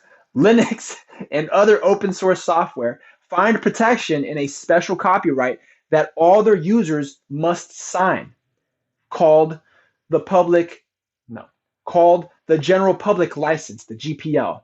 It makes Linux available at no cost, including its inner workings or quote source code, but requires all users to share also at no cost any changes or improvements they make to it. Anyone can have it and anyone can make it better as long as they share. You might think that the internet was always broaden no, sorry. You might think that the internet would always broaden the commons. Lessig, himself a lawyer and law professor, focuses on threats to the commons in large-scale, highly visible peer production and cultural phenomena like music, books, and computing. He argues, and we agree, that while creators and publishers require copyright protection as an incentive to produce, such protection should be limited in time and scope. In the 1790s, 13,000 titles were published in the United States, but only 556 were filed for copyright, and these enjoyed limited protection. Now, all works are copyrighted automatically. Initially, a copyright lasted only 14 years and could be extended only if the author were still alive. Since then, the US Congress has gotten into the copyright extension business. It has retroactively extended copyright laws 11 times since the early 1960s. In 1998, the act extended the copyright to 70 years from 50 after an author's death and to 95 years from 75 after publication for works owned by firms. The act is named after Sonny Bono, the late pop singer and congressman who said, wait, Sonny Bono was a congressman? Wow. Who said, quote, the copyright should be forever minus a day. That's funny. Walt Disney and other media companies were major lobbyists for the bill, without which Mickey Mouse would have begun entering the public domain in 2003. Music swapping based on Napster and its successors on the internet has only made the industry more passionate about protecting copyrights. As Lessig argued in April 2002 before the US Supreme Court, such repeated copyright extensions threaten to keep culture in private hands forever. These practices reduce culture to a private commodity, but creativity thrives in an open, free space. Every creator stands on the shoulders of other artists and our communal heritage. In this sense, culture is in part a peer production phenomenon. Disney, says Lessig, ripped, mixed, and burned centuries-old legends like Snow White and Sleeping Beauty. That's fucking true. I mean, where's the lie? Point me to the lie. Walt himself stole Mickey's precursor, Steamboat Willie, from Buster Keaton's Steamboat Bill movie character in 1928. Lessig's and our preferred approach is to return to the standard of the Founding Fathers. Copyrights should last 14 years or thereabouts. Actually, I like that. I do like that. Sadly though, in January 2003, the Supreme Court turned down Lessig's plea to quash. Sadly, in January 2003, the Supreme Court turned down Lessig's plea to quash the 1998 copyright extension.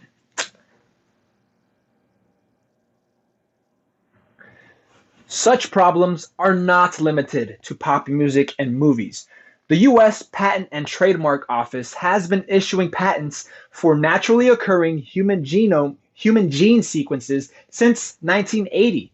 By 2003, over 2,000 human genes were patented internationally by private companies, universities, hospitals, and government agencies. Tens of thousands of additional applications were before various patent offices. The result? A widening battle over whether genetic information will be accessible to stakeholders, that's patients, caregivers, funders, and researchers. One important case involves Utah-based Myriad Genetics, which in 1997 patented BRCA1, a gene that predicts the likelihood of breast cancer. The patent gives Myriad the right to decide how other companies use the gene for diagnosis and treatment. That sounds so fucking retarded. To charge royalties for using the gene in research and development, and to bar its use. It shouldn't. That sounds ridiculous. So you're telling me whatever's not in this book, like the cure for cancer, is already patented and more than likely is not reported on? We're back to, what is that, season 7, episode 2, I think it was? That's like the 100-mile-to-the-gallon carburetor. That shit exists, but it's not in production because there's quote-unquote less money. It's not that there's no money behind, there's less money. So that brings us back to that win-lose or lose-win situation, when we could be win-winning. The company also patented, much more reasonably, a test that it invented for BRCA1 and a related gene.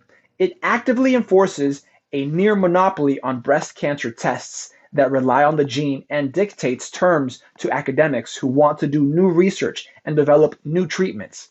Myriad is fiercely protective of its multi-million-dollar testing business, which it markets aggressively to doctors and hospitals. Several researchers in the United States and elsewhere have identified new avenues of research based on BRCA1, but the company has stymied their visions of improved therapies. It refuses to approve or to perform new, sometimes cheaper tests that rely on its genes, in quotes, its genes. Oh, man. See, because this book was written back in 2002, right? So, I don't know, maybe Corporate Cowboys didn't exist, or maybe Corporate Cowboys were just in the making. I mean, shit, I wasn't in the game back in 2002, but if I were, continuing. In January 2003, the normally pro-business conservative government of Ontario decided to defy Myriad and use a much cheaper competing test. Nice. Provincial Health Minister Tony Clement called gene patenting abhorrent, saying, quote, "We do not accept their patent claim and we are disregarding their claim. This is a fight for access to women who might have a predisposition to breast or ovarian cancer." I mean, didn't we just find out men can get it too? So it's just a cure for cancer. Fight and cure cancer. I don't know why this is so mainstream, so above board for just this one cancer. I mean, it should be for all cancers, right? It should be for all disease. That'd be nice, right? Then we could all be diseaseless. We could be illnessless, and just fight each other on neutral grounds. Fight each other, compete with. No, hold on, not fight, not compete, not battle, not war, right? But work together on common grounds without fucking excuses, without excuses of any kind. That would be nice. This is a fight for access. He said he was prepared to fight Myriad's Canadian patent to the highest court of the land. Ontario was neither alone nor the first.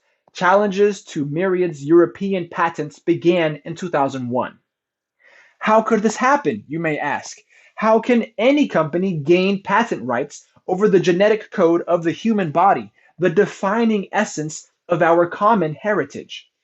Typically, patents are granted for inventions of new things, not for not for discoveries of existing things. Patents are normally granted only to inventions, not natural phenomena. For example, you can't patent a new insect species that you find in the wild. Surely, if anything is part of the commons, it must be our genetic code. What was the Patent and Trademark Office thinking? I mean, they probably weren't. Proponents of gene patents argue that the genomic revolution is now the basis for the design of drugs and tests for most diseases. The cost of bringing new drugs to market can be in the hundreds of millions. Without patent protection of gene sequence therapies, drug companies risk losing their inventions to copycats. They will be less inclined to invest, and humanity will be the loser. Okay, what about open source? Really? Nobody's fucking. What about open source? You can build and still make money, like IBM and what P&G, all these other folks who are using open standards. They're still in business. They're strong. They're making money. They're almost as if in the background, just pulling strings like puppeteers.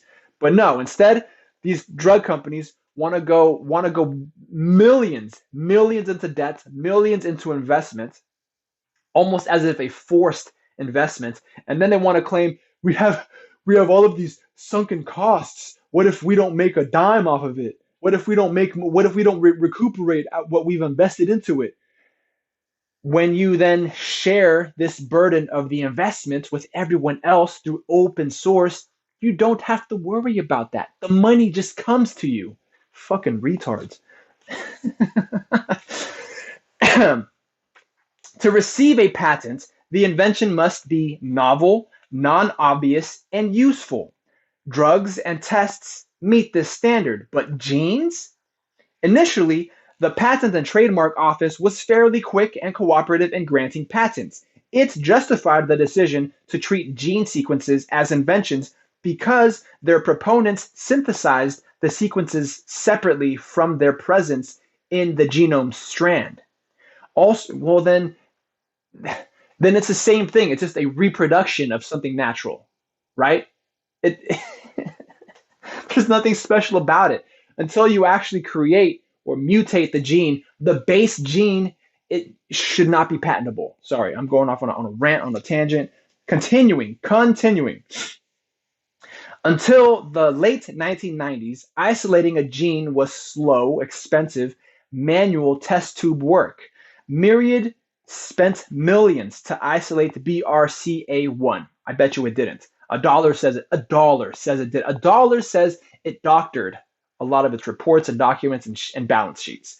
And then is using that as a basis for, but we've sunk so many costs into this. What if the gene, considering the gene, quote, find, the gene find was clearly of value in preventing disease. Under these conditions, the argument that the invention was novel, non-obvious, and useful stood up. You see? So they pinned it all against on the fact that they spent money to do it, right?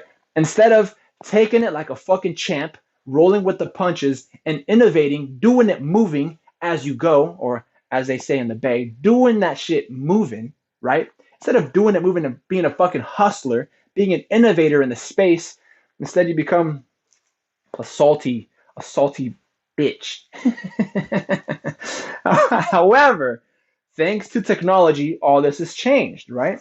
They say, now, most gene research is conducted on computer models in silico rather than in vitro. So that's in silico means on the computer rather than in vitro. That's in glass. Vitro is glass. So like rather than actually having to work with it manually in test tubes, you can just do that on the computer now. The research uses standardized techniques, tools, and databases rather than a scientist with a PhD. A trained technician can do it.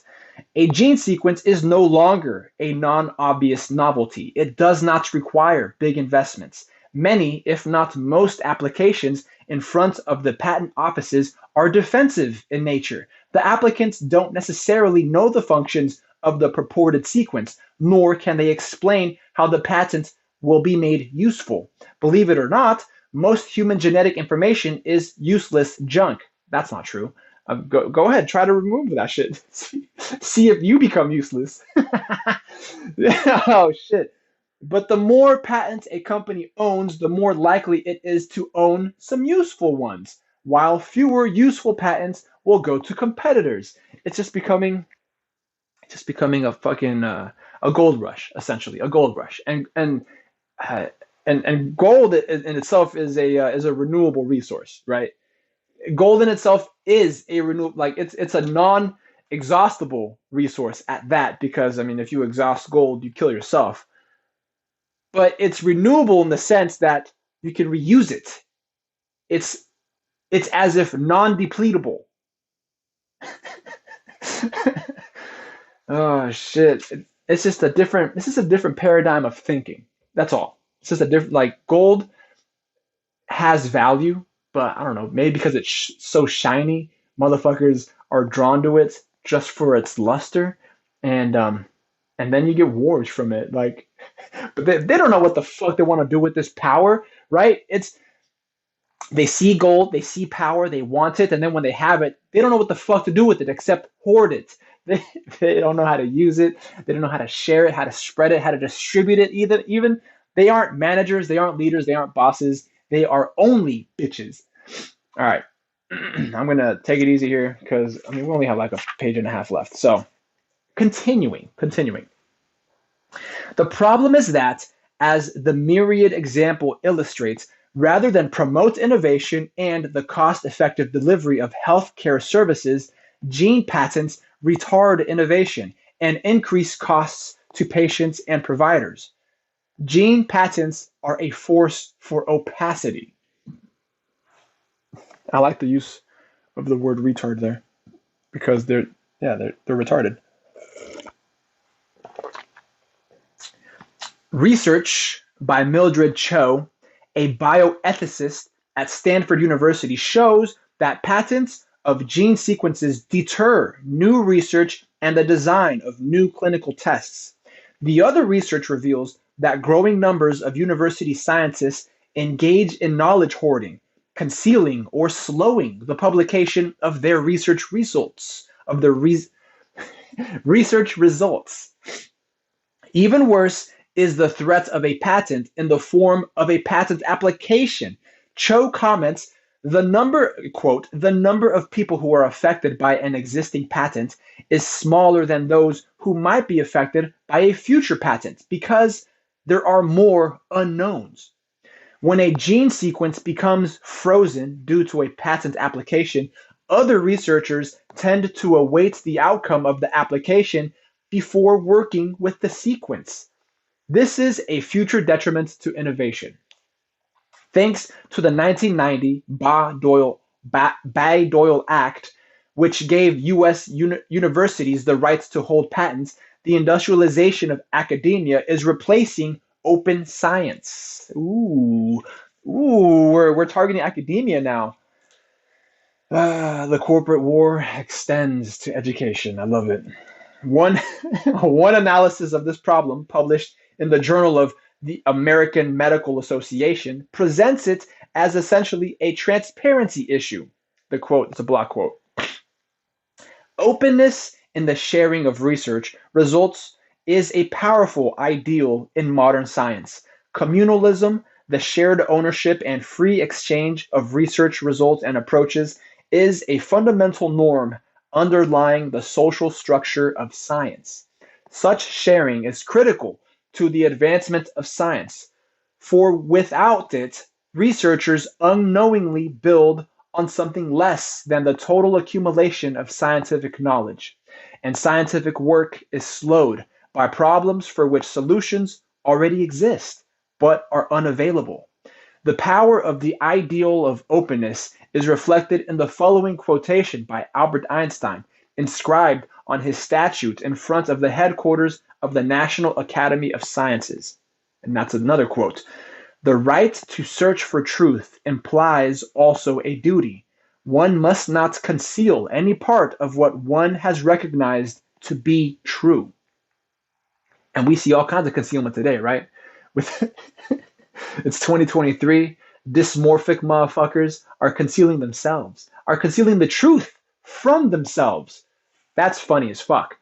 Nevertheless, that's the end quote of Albert Einstein, but the block quote continues. Nevertheless, strong pressures, both personal and external to researchers, may result in their breaching of the ideal of openness. Personal pressures include competition between researchers for priority and recognition. External pressures include the requirements of the promotion process, competition for funding, and processes and procedures related to the commercialization of university research. What's the solution? In September 2002, the UK-based Nuffield, that's the end of the block quote. What's the solution? In September 2002, the UK-based Nuffield Council on Bioethics published recommendations from an international panel of experts. It noted that many existing patents over DNA sequences are of doubtful validity. The group recommended that in the future, the granting of patents over DNA sequences should be the exception rather than the norm. Instead, the council suggested that patents could and should be granted for specific diagnostic tests based on DNA sequence knowledge. It called on the patent offices of Europe, Japan, and the United States to join forces in order to fix the situation. Another approach was a 2002 motion by Congresswoman Lynn Rivers to protect medical researchers and genetic diagnosticians from patent infringement lawsuits. Clearly, and the reason I'm not ranting on it or explaining it is because it sounds relatively clear to me. Like, it sounds clear to me, and I believe it sounds relatively clear to the listener, right? I mean, this is a pretty complex book, pretty advanced book. So, I mean, if you're not understanding that there, I guess I could explain it. It's that in 2002, the Congresswoman was trying to protect researchers and diagnosticians who are using these patents without first getting permission from the patent owners, right? I mean, dog, it's the cure for fucking cancer. It's the cure for it's the cure to eugenics, essentially. It's employing eugenics to solve eugenics. Instead of just creating eugenicists through patents, it's solving eugenicism. Eugenics. Yeah, solving eugenics through eugenics. Through the study of eugenics at that, right? So, like, it's not, I'm not going to complicate the thing over. I'm not going to overcomplicate it. Clearly, not everything should be in the, quote, commons. Standard methods for using RFID tags across retail supply chains should be. Competitive customer information and logistics techniques should not. New tunes and books should not, but after a while, they should. Our common human heritage, the genetic code, should remain in the commons. But newly invented health tests, treatments, and medicines should not, at least not for the first 20 years or so. We are all stakeholders of the scientific and cultural artifacts on which creativity and invention depend. We must be careful in managing what shall be transparent and what's opaque, and for how long. That is the end of Chapter 5 of The Naked Corporation, The Age of Transparency, and How... No.